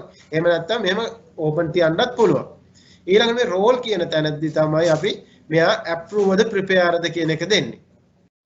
එතකොට අපිට approve අවශ්‍ය නම් approve, prepare අවශ්‍ය නම් prepare කියලා මේ මම withholding වලට කොහොමද කියන එක පෙන්වන්නේ. එතකොට partnership tax වලට මෙයා active කරලා ඉඳ වෙනසක් කරන්න නැහැ. ඒ ඉඳම මේක හදලා මේක save කරාට පස්සේ save වෙනවා. එතකොට මේ save වුණේ කොහොමද කියන එක පෙන්වනවා. මේකත් print කරලා අපිට තියාගන්න පුළුවන්. ඊළඟ අවස්ථාව තමයි මේ authorization tax එක. අපිට තව SSID අවශ්‍ය නම් මේ request SSID වලින් request කරන්න පුළුවන්. ඊට පස්සේ අපි හිතමු කවුරු හරි මේ දැන් SSID එක පාවිච්චි කරපුගෙන ආයතනෙන් ගියා. ගිය වෙලාවට අපිට ඒ SSID එකම password එක change කරලා දැනට ඉන්න ආයතනයේ ඉන්න කෙනෙකුට allow කරන්නත් පුළුවන්. එතකොට මේ change staff password කියන එක click කරලා අපිට password එක මේ change staff password click කරාට පස්සේ මෙතනින් ඉල්ලනවා මේ SSID එක මොකක්ද කියලා. එතකොට SSID එක copy කරලා මෙතන ඒ SSID එක allocate කරන සේවකයාගේ ඒ SSID එක ලබා දෙන සේවකයාගේ NIC එකත් enter කරලා issue කියන බටන් එක click කරොත් අලුත් password එකක් generate වෙනවා. ඒ අලුත් password එකෙන් අර ඉස්සෙල්ලා අපි log වුණා වගේ SSID log වුණා වගේ සාමාන්‍ය විදිහට මේ අලුත් password එකෙන් login වෙන්න පුළුවන්. login වුණාට පස්සේ පළවෙනි වතාවෙම කියනවා ඔයාගේ මේ department එකෙන් දීපු password එක ඔයාගේ password එකට වෙනස් කරගන්න. එතකොට ඒ password එක අනිවාර්යයෙන්ම ඉලක්කම් හෝ අකුරු 8ක් වෙන්න ඕනි. කිසිම symbol එකක් පාවිච්චි කරන්න බෑ. එතකොට මේ අවස්ථාවේ මම password එක issue නොකර ඉන්න දැන්ට setup කරපු password එක මේකට තියෙන හින්දා ඊළඟ දේ තමයි අපි හිතමු මේ SSID එක setup කරපු එකේ යම්කිසි වෙනසක් කරනවා නම් මේ view company authorization කියන එකට ගිහිල්ලා අපිට check කරගන්න පුළුවන් මොනවද තියෙන්නේ. මේ අපිට එක SSID එකක් දීලා ඒ SSID එක search කරන්න පුළුවන්. select කරලා මේ SSID එක මත link එකක් හදලා දී තියෙනවා blue color වලින්. අපිට මේ SSID එක click කරාට පස්සේ details ටික බලා ගන්න පුළුවන් මොනවද අපි authorize කරලා තියෙන්නේ කෙනෙක්. ඉස්සෙල්ලාම withholding tax active කරා ඒකත් active මෙතන තියෙනවා. එතකොට මෙතනින් මේ view authorization ගියාට පස්සේ අපිට view කරන එක edit delete වගේ දේවල් කරන්න පුළුවන්. එතෙන්දී මෙතනින් අපිට දැන් prepare අපිට approve කරන්න ඕනේ approve කරන්න. දැන් මෙයා withholding එකේ partnership approve වෙනේ. එයා approve විදිහටම අපිට ඉන්න ඕනේ return එක submit කරන්න ඉන්න. අපි මේ විදිහට හදලා save කරාට පස්සේ අපේ changes වලට අදාළව ඒව save කරගන්න. ඒතර ඒ වගේ තමයි SSID එකේ දේවල් වෙනස් කරගන්න. ඊළඟට මම මෙතනින් login වෙන්න. මොකද මෙතනින් return එක submit කරන්න බෑ admin pin එකෙන්. අර approve ගේ pin එකෙන් ඕනේ log වෙන්න return එක submit කිරීම සඳහා.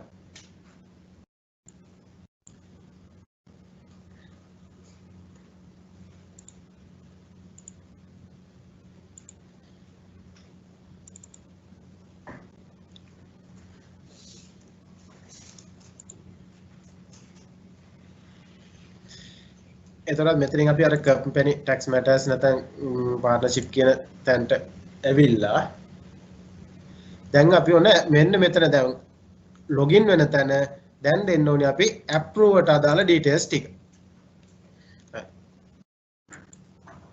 දැන් අපි approve ගේ SSID එක select කරගන්න.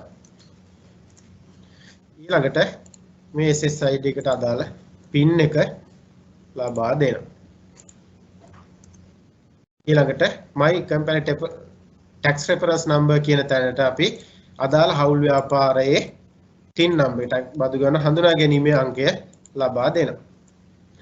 ඊළඟට මේ අකුරු ටික අපිට එන්ටර් කරන්න පුළුවන්. ක්ලියර් නැත්නම් මේ රිෆ්‍රෙෂ් කරලා අපිට වෙනත් අකුරු ටිකක් ගන්න පුළුවන්. ටෙක්ස්ට් එකක් ගන්න පුළුවන්.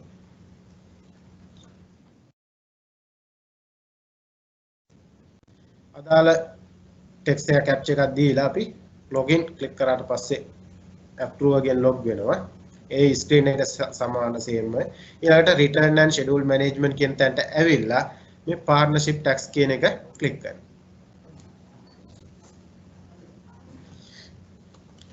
මෙතෙන්දී මේකේ තියෙන pending approval කියලා අපි මේ pending approval කියලා තියෙන එක click කරලා proceed button එක click කරලා අපිට ඉස්සරහට යන්න පුළුවන්.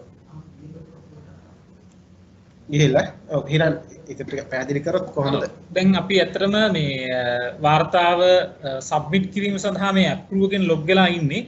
එතෙන්දී දැන් approve එකට ආයි බලන්න පුළුවන් මෙතෙන්දී මේ එකතු කරපු දත්ත කියන්නේ අතර මේ prepare enter කරපු දත්ත දැන් බලන්න පුළුවන් නිවැරදිභාවය තහවුරු කරගන්න පුළුවන් approve එකට නැවතත් මේ ප්‍රධාන වාර්තාව සහ ඒ වගේම අර දත්ත එකතු කරපු උපලේඛන සියල්ලම නැවතත් බලන්න පුළුවන්. මෙතන පළවෙනි උපලේඛනේ ඉඳලා ඒ අදාළ උපලේඛන සියල්ලම බලන්න අවස්ථාව තියෙනවා. ඒ විදිහට අපි එයා චෙක් කරගෙන එනවා හරියට නැත්නම් නිසියාකාරව මේ වාර්තාවට දත්ත ඇතුළත් කරලා තියෙනවද කියන එක. අවශ්‍ය නම් approve එකට මෙතනත් වෙනස් කිරීමේ අවස්ථාවක් තියෙනවා. approve එකට තව දුරටත් වෙනසක් කිරීමට අවශ්‍ය නම් ඒ වෙනසත් කරන්න අවස්ථාව තියෙනවා. ඊළඟට අර විදිහටම අපි මේ schedule 7 වල උපලේඛන 7 අන්තිමේ ඉඳලා next button එක click කරනවා. එතකොට අර declaration part එක නැවතත් පේනවා මේ අදාළ මේ බලලත් මේ ගණකාධිකාරිවරයා සහ හෝ ඒක ඇතුළත් හෝ නැතුව සහ මේ හවුල් ව්‍යාපාරයේ ප්‍රමුඛ හවුල්කරුවෝ ඒ අදාළ වාර්තාව ඉදිරිපත් කරන්නාගේ තොරතුරු මෙතන නැවතත් බලන්න සහ වෙනස් කරන්න හැකියාව තියෙනවා. ඒ වගේම නැවතත් අර තහවුරු කිරීමේ පිටුවට නැත්නම් confirmation page එකට approve එකටත් දැන් යන්න පුළුවන්. දැන් මේ තියෙන්නේ approve එකට පේන confirmation page එක. එතෙන්දී අර මේක ප්‍රිපෙයාරට වගේම අප්‍රූව්ඩත් මෙතෙන්දී වෙනසක් කිරීමේ අවස්ථාව නැහැ. මේ පිටුව මත වෙනසක් කරන්න අවස්ථාව නැහැ. මේ පිටුව ඇත්තටම මේ නිවැරදිතාවය පරීක්ෂා කර ගැනීම සඳහාම පමණයි භාවිතා කරන්න පුළුවන් වෙන්නේ. ඒ විදිහට ඇතුළත් කරපු සියලුම තොරතුරු මේකේ අන්තර්ගත වෙනවාද නැද්ද කියන එක තහවුරු කරගත්තයින් පස්සේ මේ අපිට දැන් අවස්ථාව තියෙනවා මේ අප්‍රූව්වට තවදුරටත් මේ වාර්තාවට වෙනසක් කරන්න අවශ්‍යද නැත්නම් ඇමෙන්ඩ් කරන්න අවශ්‍යද හෝ නැත්නම් මේක නැවතත් රීවර්ක් කරලා බදු ගෙවන්නාට මේක මේ ප්‍රිපෙයාර් ළඟට නැවතත් රීවර්ක් කිරීම සඳහා යවන්න අවශ්‍යද කියන ඩිසිෂන් දෙකම ගන්න පුළුවන්. ඒ තීරණ දෙකම ගන්න පුළුවන්. ඒ වගේම එහෙම නැත්නම් තවදුරටත් මේ upload supporting document කියන එක හරහා ගිහිල්ලා ඒ supporting document upload කරපු UI එකට නැවතත් ඇතුල් වෙලා ඒක තවදුරටත් නිරීක්ෂණය කරන්න පුළුවන්. එතෙන්දී නැවතත් අවශ්‍ය නම් තවදුරටත් upload කරන්න පුළුවන්. දැන් අපි හිතමු මේ අවස්ථාවේදී මේ approve තහවුරු කරගන්නවා මේ වාර්තාව නිවැරදි ආකාරයෙන් පුරවලා තියෙනවා. එහෙමනම් මොකක්ද ඊළඟට කරන්න පුළුවන්? මේක පළවෙනිම දේ තමයි අතර මේක මතක් කරලා කරන්න ඕනි දෙයක්. මේකේ print එකක් ගන්න ඕනි. print එකක් ගන්න පුළුවන්. එතෙන්දී මේ print කියන බටන් එක ක්ලික් කළාම ඇත්තටම සමහර වෙලාවට සමහර බදු ගෙවන්නෙක්ගේ මේ වාර්තාව පුරවන පරිගණකයට printerයක් සම්බන්ධ කරලා නොතිබෙන්න පුළුවන්. එහෙම වුණත් ප්‍රශ්නයක් නැහැ. printerයක් සම්බන්ධ කරලා තිබ්බා හෝ නොතිබුණා හෝ තිබ්බොත් printerයක් සම්බන්ධ කරලා තිබ්බොත් මේ print කියන බටන් එක හරහා print කරගන්න පුළුවන්. එහෙම නැති කෙනෙකුට පුළුවන් මේ print කියන බටන් එක හරහා ගිහිල්ලා මේ වාර්තාව තමන්ගේ පරිගණකයේ තමන්ට අවශ්‍ය යම්කිසි ගොනුවක් තුල සේව් කරගන්න පුළුවන්. දැන් මේ අපි පෙන්නන්නේ මේක ඒ විදිහට සේව් කරගත්ත ආකාරය පරිගණකයේ තුල අපි සේව් කරගත්තා. එතකොට පස්සේ වෙන යම් අවස්ථාවක මේකෙන් print out එකක් ගන්න පුළුවන්. දැන් ඊට පස්සේ තමයි අපි එන්නේ මේ submit කියන අවස්ථාවට. දැන්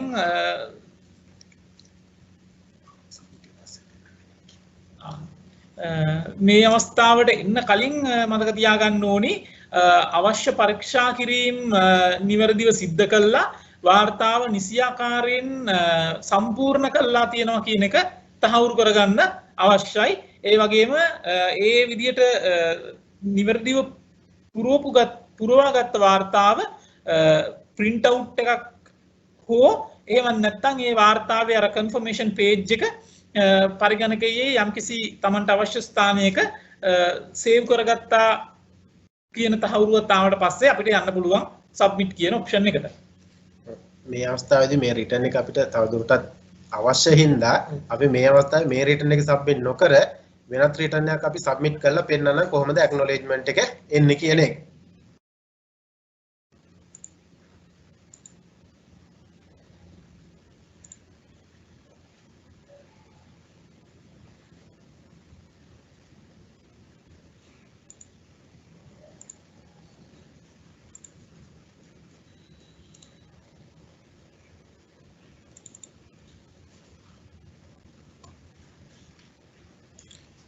එතකොට මේකෙදිත් approve විදියට log වෙලා අදාළ විස්තර ඇතුළත් කරලා එනවා. ඊට පස්සේ අපි දැන් මූලික ටික දැනගත්ත හින්දා අපි අවසාන අවස්ථාවට එන්න. එතකොට මේ approve විදියට log වෙලා next return එක next click කර යනවා. ගිහිල්ලා එතකොට අදාළ තොරතුරු නිවැරදි කියලා මේකෙත් මේ අපි his return එකක් තමයි nil return එකක් තමයි පාවිච්චි කරේ මේ අවස්ථාව පැහැදිලි කරන්න. එතකොට ඒ ටික අපි පරීක්ෂා කරලා next click කරන්න.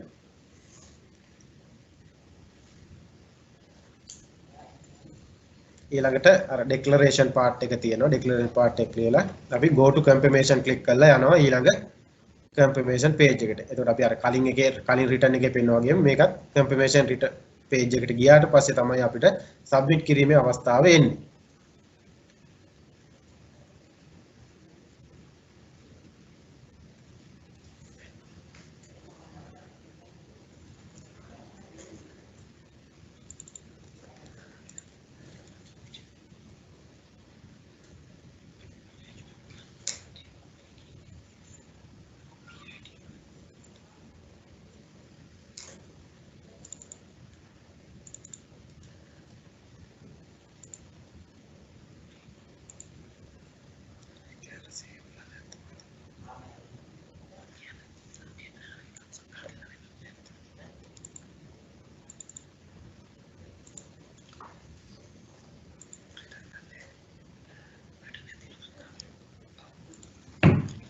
මේ අවස්ථාවේදී අපි වෙනත් රිටර්න් එකක් සබ්මිට් කරලා පෙන්නන්නම්.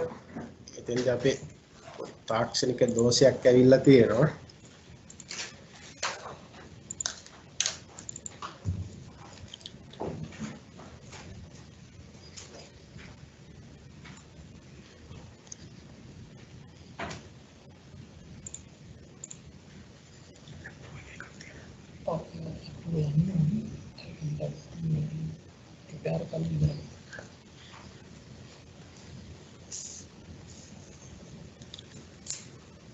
අපි approval සකස් කරගන්නකම් ප්‍රශ්නයක් අහලා තිබ්බ මේ e-service වලින් ටින් එකක් ලබා ගන්න කොහොමද කියලා ටින් එකට රික්වෙස්ට් කරන්න කියලා. එතකොට ඒ ටින් එකට රික්වෙස්ට් කරන්න IRD වෙබ්සයිට් එකේ අවස්ථාව තියෙනවා. www.ird.gov.lk කියන වෙබ් එකෙන් ගියාට පස්සේ මේ e-service කියන අවස්ථාවේ access to e-service ක්ලික් කරලා අනවට පස්සේ මෙන්න මෙතන තියෙනවා මේ link එකක් දීලා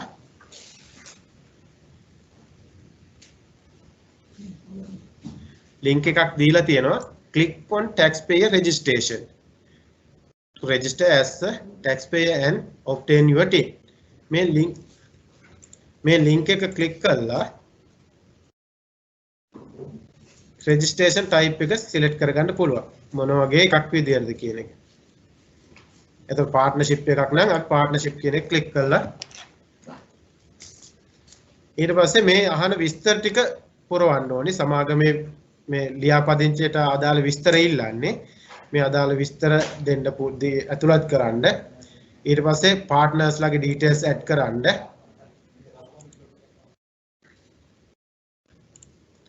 කවුද partners ලා කියන්නේ එතකොට මේ details දීලා මේ NIC numbers reference numbers දීලා යන්න පුළුවන් ඊළඟ මේ අවශ්‍ය තොරතුරු දීලා මේ next button එකෙන් ඊළඟ page වලට යන්න ඕනේ දැන් මේකෙදි විස්තර ඇතුළත් නොකර යන්න බෑ. ඒතකොට මේවා විස්තර ඇතුළත් කරලා next button එකේ එහෙම ගිහිල්ලා සාමාන්‍ය විදිහට registration එකේ submit කරන්නයි තියෙන්නේ. ඒකල ඔයාලගේ print out එක acknowledgement නේ acknowledgement print කරගන්න. යම් කිසි විදිහකින් ප්‍රමාද වෙලා තියෙනවා නම් අර මේ query එකේ acknowledgement number එක පාවිච්චි කරලා නැවත විමසීම් කරන්න පුළුවන් දෙපාර්තමේන්තුව. ඒ හින්දා ගොඩක් වෙලාවට ඒ acknowledgement එක print කරලා තියාගන්න.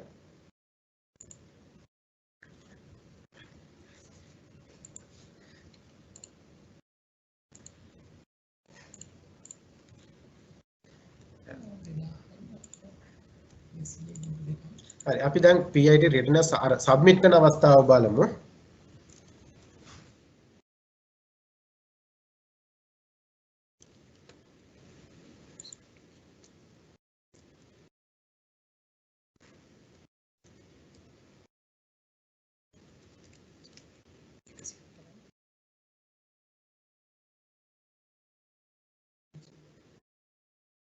එතකොට අපි SSID එක ලබා දුන්නා IRD pin එක ලබා දුන්නා TIN number ලබා දුන්නා ඊට පස්සේ මේ captcha එකක් දෙනවා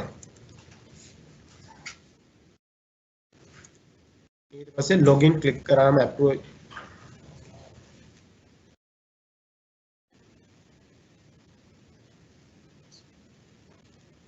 මේකෙදි මේ හදලා තියෙන password එකේ වරදක් පෙන්නනවා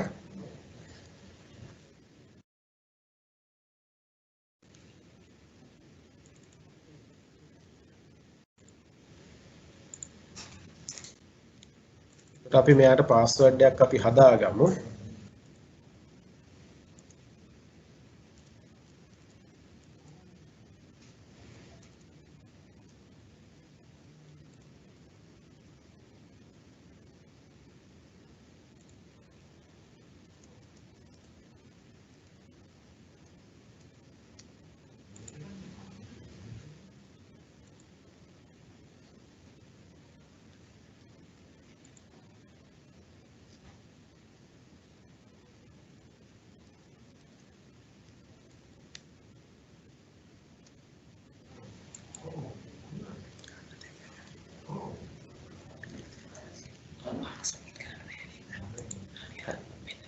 එන්න අපි නැවත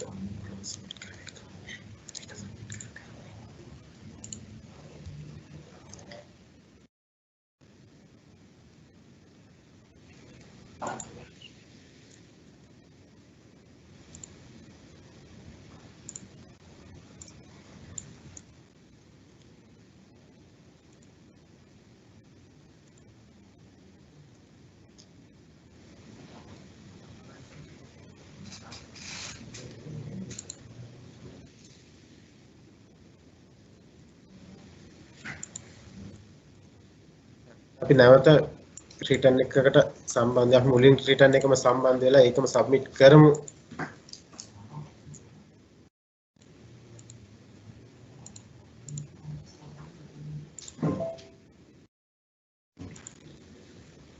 මේකෙදි PCRS අපි capture එකක් දීලා අපි approve විදියට login වෙනවා. login වෙලා return and management ගිහිල්ලා partnership කියන තැනින් අපි නැවත partnership එකට යම් pending approval තියෙන select කරලා මේ step ටික අපි පැහැදිලි කර හින්දා අපි confirmation page එක දක්වා කොටසට යමු.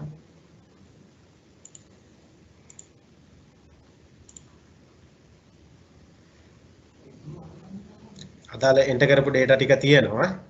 prepare විසින් දීපුවා තියෙනවා. අපි දැන් next click කරලා confirmation page එක දක්වා යමු. ඊළඟ declaration part එකත් අදාළ තොරතුරු ඇතුළත් කරලා තියෙනවා. ඊළඟට confirmation page එකත් අපි විස්තර බැලුවා. බලලා මේවා පරීක්ෂා කළා මේක නිවැරදි කියන අපි හඳුනා ගන්නවා මේක නිවැරදි කියලා. ඊට පස්සේ අපි දැන් මේ සියල්ල නිවැරදි. ඒ හින්දා අපිට මේ submit button එක click කරාට පස්සේ confirmation message එකක් ගන්නවා. අපි ඒකත් yes කළා. මේක permanently submit කරා. submit කරාට පස්සේ මෙන්න මේ විදිහට acknowledgement එක එනවා. සමාගමේ අදාළ විස්තර ටික සහ මොනවද මේ return එක සම්බන්ධව ඇතුළත් වෙලා තියෙන්නේ. එතකොට ප්‍රධාන වාර්තාව තියෙනවා. ඒකට අදාළ schedule ටික තියෙනවා. මොනවද අපි දීලා තියෙන schedule කියන එක තියෙනවා. ඊට පස්සේ අපි upload කරපු documents තියෙනවා. statement of accounts and tax computation එක අපි upload කරලා තියෙනවා. එතකොට මේ acknowledgement එකේ මෙන්න මේ reference number එක පාවිච්චි කරලා ඉස්සරහට තොරතුරු හොයාගන්නත් අපිට පුළුවන්. ඊට පස්සේ මේ acknowledgement එක අපිට නිකම් මෙතනින් close button එක click කරලා close නොකර මේකත් අපිට print කරගන්න පුළුවන්. printer එකක් සම්බන්ධ කරලා තියෙනවා නම් මේ printer එකෙන් අපිට hard copy එකක් print කරගන්න පුළුවන්. එහෙම නැත්නම් අපි අර ඉස්සෙල්ලා පෙන්වනා වගේම මේකේ printer එකේ PDF print එකක් විදිහට අපිට PDF document එකක් විදිහට save කරගන්න පුළුවන්. මේ අපි submit කරන දෙවෙනි return එකේ acknowledgement එක උණු PIT 2021 acknowledgement එකේ දෙවෙනි එක අපි save click කරනවා. save click කරාට පස්සේ අපි බැලුවොත් මේ acknowledgement එක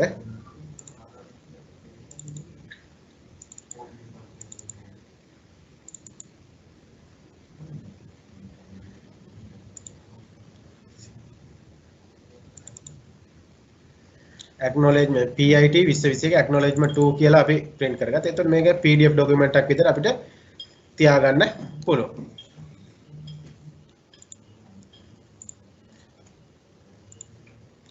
ඊළඟට මෙතනින් අපිට දැන් අපි print out එකක් ගත්තා. ඒ හින්දා අපිට close කරලා යන්න පුළුවන්. close කරලා ගියාට පස්සේ මෙන්න මෙතන පෙන්නනවා 2021 return එක අපි submit කරලා තියෙන්නේ කියලා. එතකොට දැන් මේ කියන බදු ගෙවන්න 19 return එක submit කරලා නැහැ. එහෙම 19 return එක submit කරපු නැති කෙනෙක් ඉන්නවා නම් මේ 19 කියන එක තෝරලා proceed to login ගිහලා 19 return එක උනත් e-service වලින් submit කිරීමේ හැකියාව තියෙනවා. තාමත් තියෙනවා.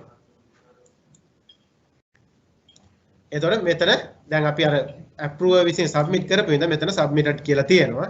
එතකොට අපිට නැවත back to home ගිහිල්ලා මෙයාගෙන් අපිට clearly log out වෙන්න පුළුවන්. අපි දැන් log out වෙනවා. ඊළඟට මම පොඩ්ඩක් පෙන්නනවා ඔයාලට අර withholding schedule එක ගැන. මේ withholding schedule එක download කරගන්න පුළුවන් මේ IRD website එකේ download කියන menu එකට ගිහිල්ලා මේකේ තියෙනවා schedules කියන menu එක.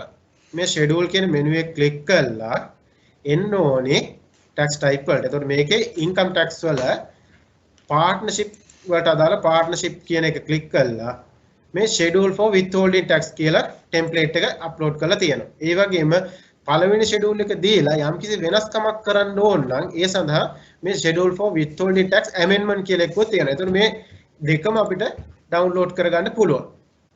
එතකොට මේ දෙකම download කරගෙන අපි බලමු මොනවද මේකේ තියෙන තොරතුරු කියලා. අපි පළවෙනි original schedule එක බලමු.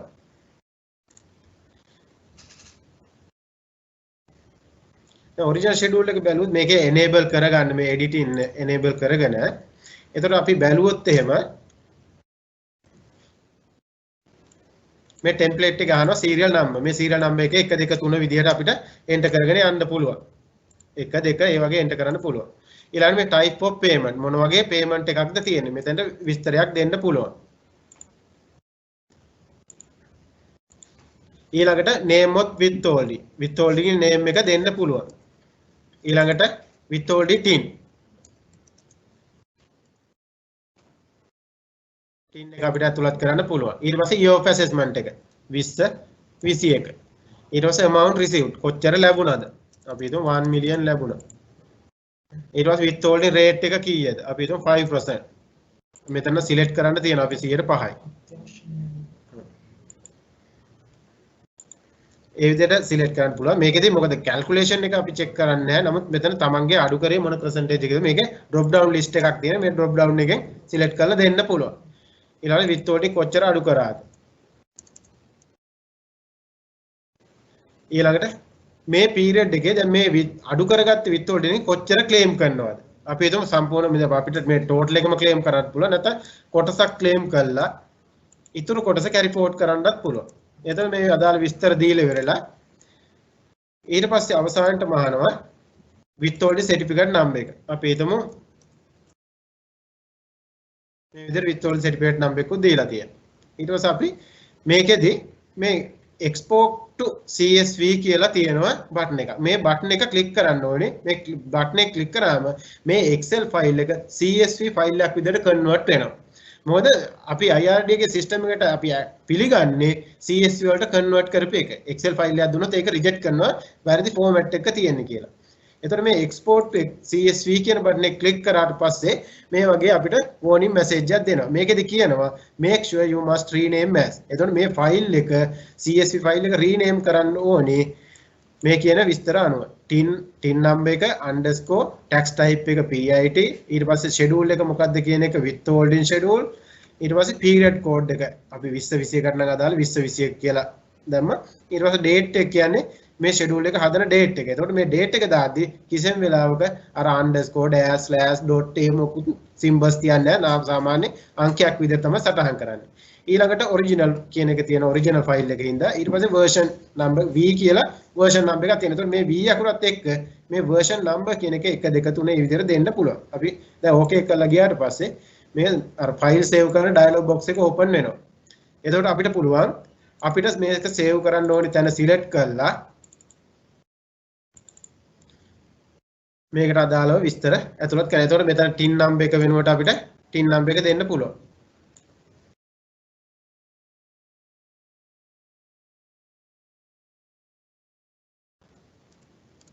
මේක tin number එකක් දුන්න PID schedule 1 ඊට පස්සේ period code එක 20 21. එතකොට අද date එක අපි දානවා 22යි 10යි 20යි 21.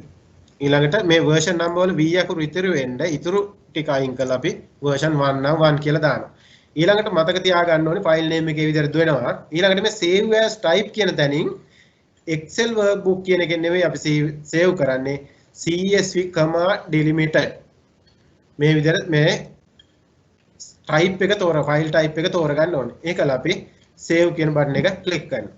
save click කරාට පස්සේ ඒක CSV වල convert වෙලා මේ file එක save වෙනවා. එහෙම නැත්නම් මෙතනින් අපි close කරනවා. මේ original file එක Excel එකක් විදිහට save කරලා තියාගන්නත් පුළුවන්.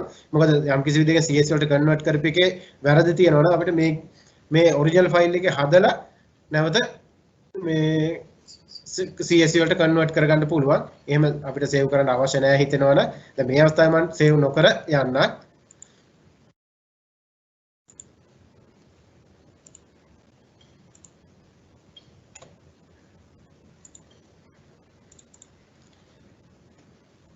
දැන් මෙන්න මෙතන මේ x අකුරත් එක්ක a අකුර තියෙන මේ CSV වලට convert වෙච්ච file එක තියෙනවා. මේක open කරොත් එහෙම මේක අර සාමාන්‍ය convert වෙච්ච file එකක් විදිහටයි තියෙන්නේ. එතකොට මේකෙත් අවශ්‍ය නම් යම් කිසි වෙනසක් කරන්න පුළුවන් නම් AI වෙනසත් අපිට කරලා මෙතනින් save කරන්නත් පුළුවන්. ඒ වගේම තව දෙයක් තියෙනවා අර Excel වල save කරද්දී ඔය macro button එක වැඩ කරන්නේ නැති වෙන්න පුළුවන්. සමහර ඒ වගේ ඔය macro එක disable කරලා තියෙන නිසා සමහර machine වල වැඩ කරන්නේ නැහැ. එතකොට වැඩ කරන්නේ නැති වෙලාවක කෙනෙකුට data enter කරපු sheet එකක් තියෙනවා. මෙන්න මේ file save as ගිහිල්ලා අපිට save කරන්න ඕනි තැන select කරගෙන ඊට පස්සේ මෙතන අර අපි කියපු format එකට file name එක දෙන්න ඕනේ. file name කියන තැන tin එක _pit _withholding schedule _2021 ඊට පස්සේ _date එක _original _version. මම මේක version 2 කියලා save කරන්න.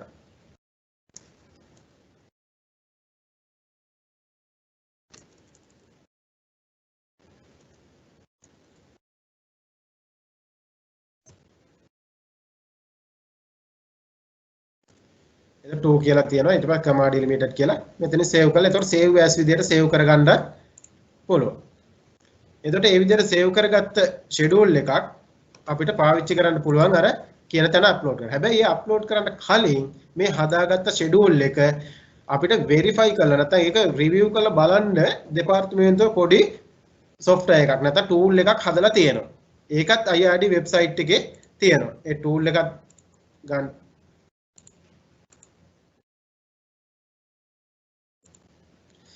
ඒ සඳහා අපි කරන්නේ මේ download කියන එකට ගිහිල්ලා tool කියන එක click කරනවා. tool කියන menu එක click කරාට පස්සේ මේ මෙන්න මෙතන මේ table එකේ තියෙන schedule file verification tool.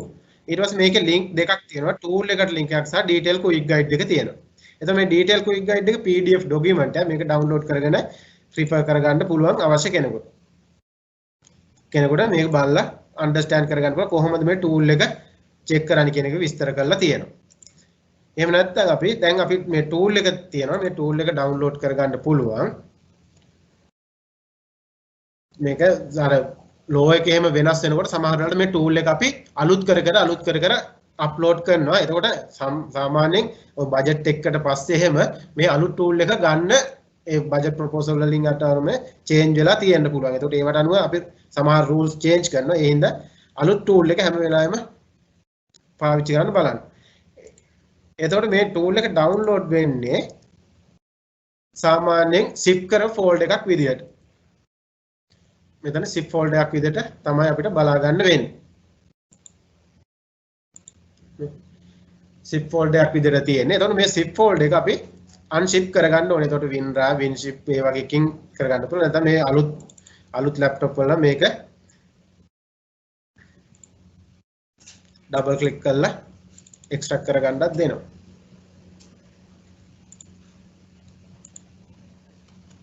ඊට පස්සේ මේ ෆයිල් එක ඕපන් කරලා මෙන්න මෙතන තියෙනවා පොඩි icon එකක් එක්ක ෆයිල් එකක් තියෙනවා application ෆයිල් එකක් තියෙනවා schedule verifier කියලා.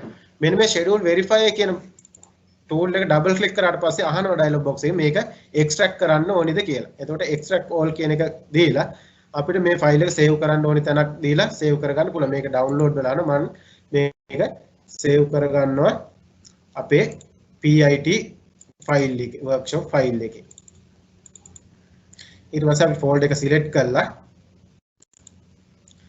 ඊට පස්සේ අපි extract කරගන්න.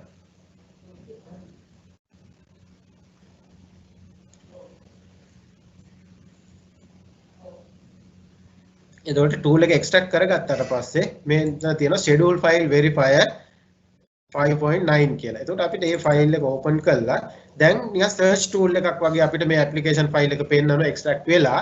එතකොට මේ ෆයිල් එක double click කරාට පස්සේ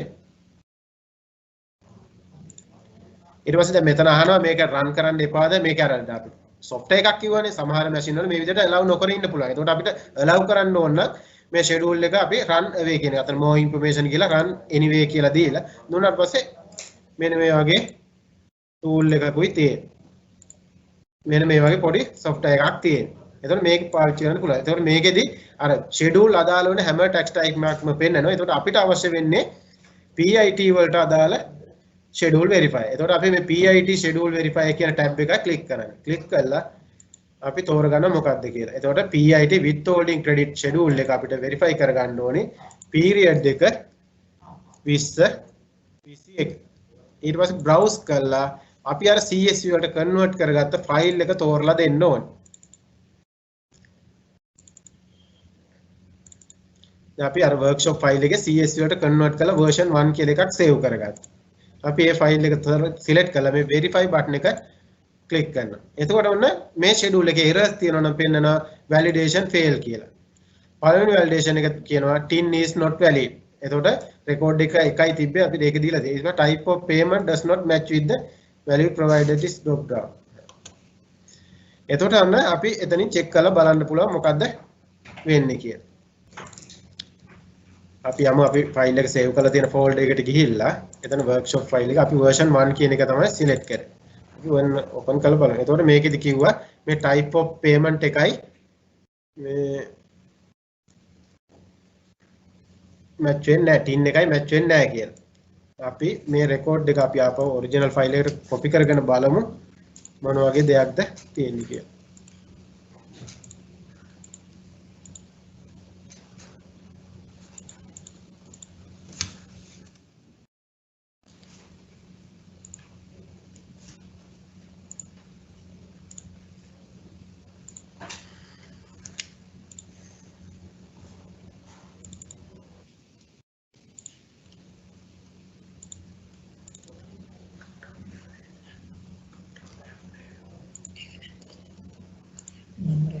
පොඩි ගේජ් මීටින් එක.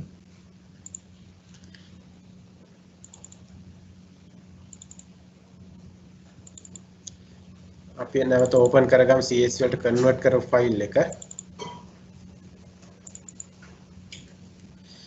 අපි type of payment අපි rent කියලා දාමු දැනට.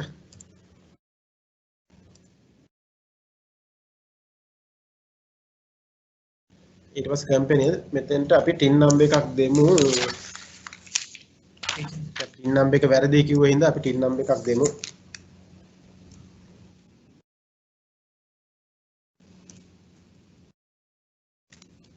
එතකොට ඒ වැරදි කිව්ව තොරතුරු ටික අපි වෙනස් කරා CSV ෆයිල් එකේම ඒකල අපි මේක සේව් කරනවා.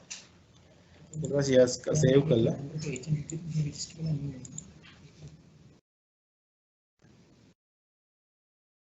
ඊළඟට අපි නැවත tool එකට ගිහිල්ලා browse කරලා අපි නැවත අර save කරපු ෆයිල් එක open කරගමු. open click කරලා open කරගෙන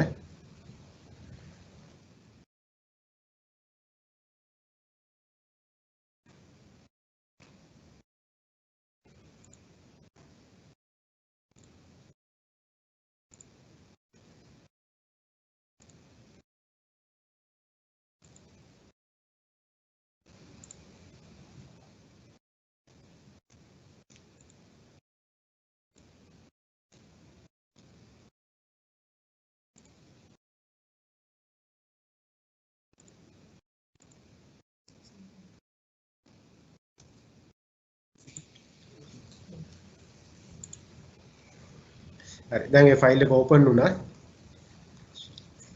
හරි දැන් අපි verify click කරනවා. දැන් මෙතන දෙනවා validation pass කියලා. එතකොට අපි අර මුලින් තිබ්බ errors ටික හැදුවා.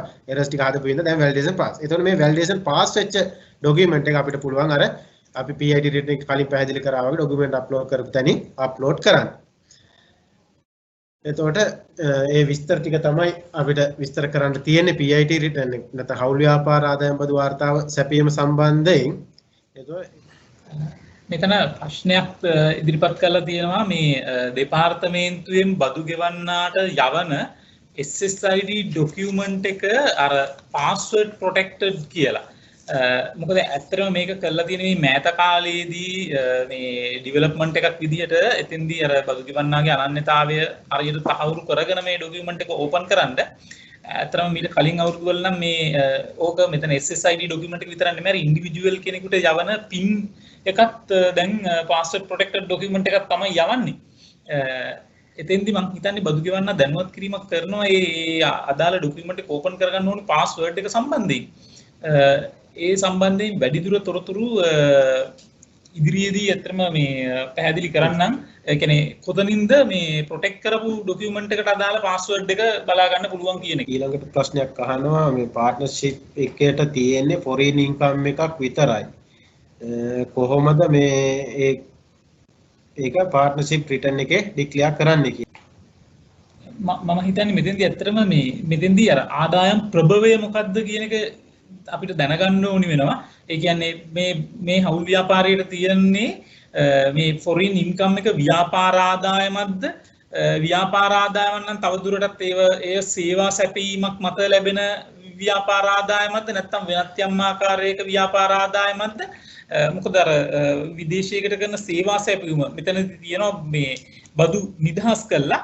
ඒතර මූලික දේ මෙතෙන්දී බලා ගන්න ඕනි මේ විදේශයකින් පාර්ට්නර්ෂිප් එකකට ලැබෙන ආදායම බදු නිදහස් ආදායමක්ද නැත්නම් බද්දට යටත් ආදායමක්ද කියන එක.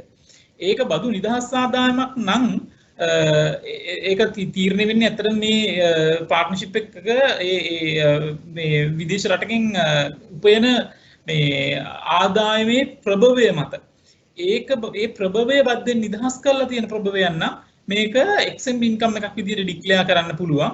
හැබැයි මේ ආදායම් ප්‍රභවය බද්දෙන් නිදහස් කළා නැත්නම් පනතේ මේ දේශීය ආදායම මේ 2017 අංක 24 දක්වන දේශීය ආදායම් පනතේ හෝ ඒකට ඉදිරිපත් කරපු මේ ඇමෙන්ඩ්මන්ට් වල මේ ආදායම් ප්‍රභවය බද්දෙන් නිදහස් කළා නැත්නම් මේක මේ බදුවන ආදායමක් විදියට පාර්ට්නර්ෂිප් එකේ බිස්නස් ඉන්කම් හරි එහෙම නැත්නම් ඉන්වෙස්ට්මන්ට් ඉන්කම් හරි නැත්නම් අද ඉන්කම් යටතේ හරි ඩික්ලෙයාර් කරන්න ඕනේ. කරලා ඒකට අදාළ පාර්ට්නර්ෂිප් ටැක්ස් එක ගෙවන්න ඕනේ. මම හිතන්නේ ඒකේ අහනවා should partners pay IIT. එතෙන්දිත් ආයිත් අදාළ වෙන්නේ මේක බද්දෙන් නිදහස් ආදායමක්ද නැද්ද කියන එක. බද්දෙන් නිදහස් ආදායමක් නොවේ නම් පාර්ට්නර්ෂිප් එකෙන් ගෙවපු ප්‍රමාණයෙන් ඉන්ඩිවිජුවල් ඉන්කම් ටැක්ස් ඒ ප්‍රමාණය මේ ඇත්තටම කවර් වෙන්නේ නැත්නම් සෙට් ඔෆ් වෙන්නේ නැත්නම් එතෙන්දී IIT පැත්තෙනුත් ගෙවීමක් තියෙනවා වෙන්න පුළුවන්. ඒකට හේතුව දැන් පාර්ට්නර්ෂිප් එක ඇත්තටම පළවෙනි මිලියන 10න් පස්සේ 106 අනුප්‍රමාණයට තමයි බදු ගෙවන්නේ. තනි පුද්ගලයෙක් ගත්තොත් එයාගේ එයාගේ ආදායමේ ලක්ෂ 30 බදු නිදහස් දීමනාව ඉක්ම වූ කොටස ඉතුරු මිලියන 3 ලක්ෂ ඉතුරු මිලියන 3 106 රේට් එකට ඊළඟ මිලියන 3 12 රේට් එකටත් එතනින් ඉක්මවන කොටස 18 රේට් එකට ටැක්ස් වෙනවා. එතකොට මෙතන ලැබෙන ආදායම මත තමයි තීරණය වෙන්නේ එයා තවදුරටත් IIT මේ සම්බන්ධයෙන් ගෙවන්න ඕනද නැද්ද කියන කාරණේ. ඊළඟට ප්‍රශ්නයක් අහනවා can we change approver into prepare and prepare into approver. එතන කලින් අපි පැහැදිලි කරා. එතකොට අර view company authorization කියන එකට ගිහිල්ලා administrative pin එකෙන් login වෙලා view company authorization ගිහිල්ලා ඒ approver කෙනෙක් විදිහට හිටපු කෙනෙක් prepare කරන්නත් පුළුවන් prepare විදියට හිටපු කෙනෙක් approve විදියට change කරන්නත් පුළුවන්. මම හිතන්නේ ඒක පැහැදිලි වෙන්නේ නැති අපි ඒක උදාහරණයක් කරලත් පෙන්වනවා. අර withholding වල approve විදියට හිටපු කෙනා prepare කරා prepare විදියට හිටපු කෙනා approve කරලත් පෙන්වනවා. ඔව් recording එක ගොඩක් වෙලාට IRD YouTube channel එකේ publish කරනවා. මේ අහලා තියෙන can you please send the recording කියලා. මේ recording එක අනිවාර්යයෙන්ම IRD website එකේ YouTube මේ IRD YouTube channel එකේ publish කරනවා. මේ Excel වල හදපු එකක් upload කරන්න පුළුවන්. ඒ වඩාත්ම හොඳ Excel එකේ හදපු එක වුණත් PDF කරලා අප්ලෝඩ් කරන්න පුළුවන් නම් PDF කරලාම අප්ලෝඩ් කරන්න. ඔෆිසර් කෙනෙක් ඔඩිට් එකකදී වගේ ඉල්ලුවොත් Excel copy එක එවන්න. මොකද ඒක අර calculation වලට පාවිච්චි කරන්න පුළුවන්. PDF එක ගත්තොත් එහෙම අපිට නැවත calculation කරන්න බෑනේ. ඒතකොට අතන මම හිතන්නේ අර මේ ප්‍රශ්නයක් තියෙනවා ඒ ෆයිල් එකේ size එකේ ප්‍රශ්නයක් තියෙනවා. ඒතකොට මේ ෆයිල් size එක සාමාන්‍යයෙන් 10 සාමාන්‍යයෙන් අප්ලෝඩ් කරන සියලු ડોකියුමන්ට් වල size එක 10 MB වලට වඩා වැඩි වෙන්න බෑ. ඊට අඩු නම් ඕනි ෆයිල් සාමාන්‍යයෙන් Excel, Word, PDF අප්ලෝඩ් කරන්න දෙනවා. පින්තූර සාමාන්‍යයෙන් දෙන්නේ නැහැ. ඒතකොට ඒ ෆෝමැට්ස් වලින් අප්ලෝඩ් කරන්න පුළුවන්. හැබැයි එහෙම වුණා කියලා මේ වොරි වෙන්න දෙයක් නැහැ. අපිට 10 MB වලට අඩු ටික රිටර්න් එකත් එක්ක සබ්මිට් කළා.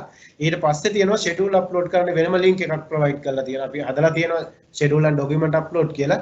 එතනින් ගිහිල්ලා අර upload කරගන්න බැරි වෙච්ච schedule ටික upload කරන්න පුළුවන්. partnership account එක certify කරන්න ඕනි approved account කෙනෙක්ද නැත්නම් partner ද කියලා ප්‍රශ්නයක් අහලා තියෙනවා. ඒ ගැන උත්තරයක් අපි පසුවට දාන්නම්. වාර්තා බාර දීමේ දිනය දීර්ඝ කිරීමට බලාපොරොත්තු වේද? එහෙම බලාපොරොත්තුවක් නම් තවම නැහැ. නොවැම්බර් 30ටම පුළුවන් තරම් e-service වලින් ලබා දෙන්න. මොකද ඒක ඇත්තටම අපි හැමෝටම පහසුයි. ඒ කියන්නේ නැත්තම් ඔයාලව hard copy එකේ ගහලා සමහර වෙලාවට වෙන ප්‍රශ්න බැලුවොත් එහෙම එතකොට අකුරු ක්ලියර් නේ අර කොටු ගොඩේ ඉලක්කම් ලියලා ඔය පැහැදිලි නැතුව මොකද අපේ data capture කරන්න නැහැ සමහරවිට වැරදිව capture කරලා තියෙනවා. ස්ලෑෂ් එක දාලා බිංදු දෙකක් දාපුවාම 1.2ක් ගාලා ට්‍රිලියන් වලින් ඇසෙස්මන්ට් හැදෙනවා. ඉතින් ඒ වගේ දේවල් වළක්ව ගන්න පුළුවන්. ඔයාලම මේ e-service එකට login වෙලා පහසුකම දීලා තියෙද්දි ඒ පහසුකම භාවිතා කරන්න. ඔයාලටම data enter කරන්න පුළුවන්. ඔයාලට මේක verify කරලා අපේ return එකමද මේක කියලා තහවුරු කරගන්න පුළුවන්. එතකොට වගකීම ඔයාලා ගාවම තියෙනවා. එතකොට ඔයාලටම සෑහීමකටපත් වෙන්න පුළුවන් මම මේ තොරතුරු නිවැරදිව දීලා තියෙනවා කියන එක. එතකොට ඔයාලට මේකේ print out එකක් අරගෙන සාක්ෂියක් විදිහට තියාගන්න පුළුවන්. ඒ හින්දා පුළුවන් තරම් e-service වලින් වාර්තාව submit කරන්න උනන්දු වෙන්න. මොකද අනිත් එක දැන් මේ IRD එකේ ඔෆිස් එකට ඇවිල්ලා පෝලිං වල ඉන්නත් ඕනේ නැහැ. මේ දවස්වල කොහොමවත් හොඳ නැහැ පෝලිං වල ඉන්න. ඒ හින්දා මේ e-service වල submit කරන එක තමයි හොඳම option එක විදිහට මම කියන්නේ. මොකද pin එකක් ගන්න SSID ගන්නත් ලොකු කාලයක් ගත වෙන්නේ නැහැ නේ. ඒ හින්දා තව සෑහෙන කාලයක් තියෙනවා. ඒ හින්දා e-service වලින්ම return submit කරන්න බලන්න. මේකේ ගන්නවා මේ profit and loss account balance sheet upload කරන්නේ PDF ද Excel ද කියලා. ඒකේ ගැටලුවක් නැහැ. ඉතින් option එක ඕනි option එකක් පාවිච්චි කරන්න facility එක තියෙනවා. මම හිතන්නේ මේ pin number එක 24කට කලින් ගන්න පුළුවන්ද? ඒක mail එක post දැනටම SSID password ඒවා යවන්නේ ටැපෑලෙන් නමුත් මේ සම්බන්ධව අර authorized representative කෙනෙක් යටතේ ඉල්ලීමක් කරොත් මම හිතන්නේ customer support unit එකෙන් support කරනවා එහෙම හදිසි අවශ්‍යතාවයක් තියෙන කෙනෙකුට. ඒ කියන්නේ සාමාන්‍ය return එක file කරන due date එක හෙට වගේ තියෙනවා නම් දවස් හතක් බලාගෙන ඉන්න නැතුව ඒ වගේ අවස්ථාවලදී ගොඩක් වෙලාවට officersලා උදව් customer support එකේම officersලා taxpayer service එකේ officersලා උදව් කරනවා මේ වගේ අවස්ථාවලට.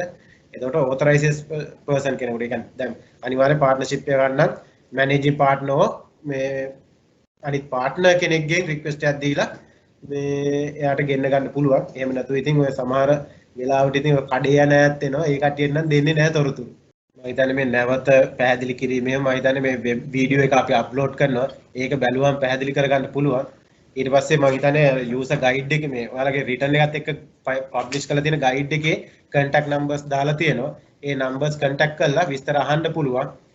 එහෙම නැත්නම් අපේ help desk එකනොත් සහාය දෙනවා. ඊළඟ එක තමයි අනිවාර්යයෙන් මේ returns පුරවන්න ඕනේ LKR වලින් local currency වලින් foreign currency වලින් දාන්න බෑ.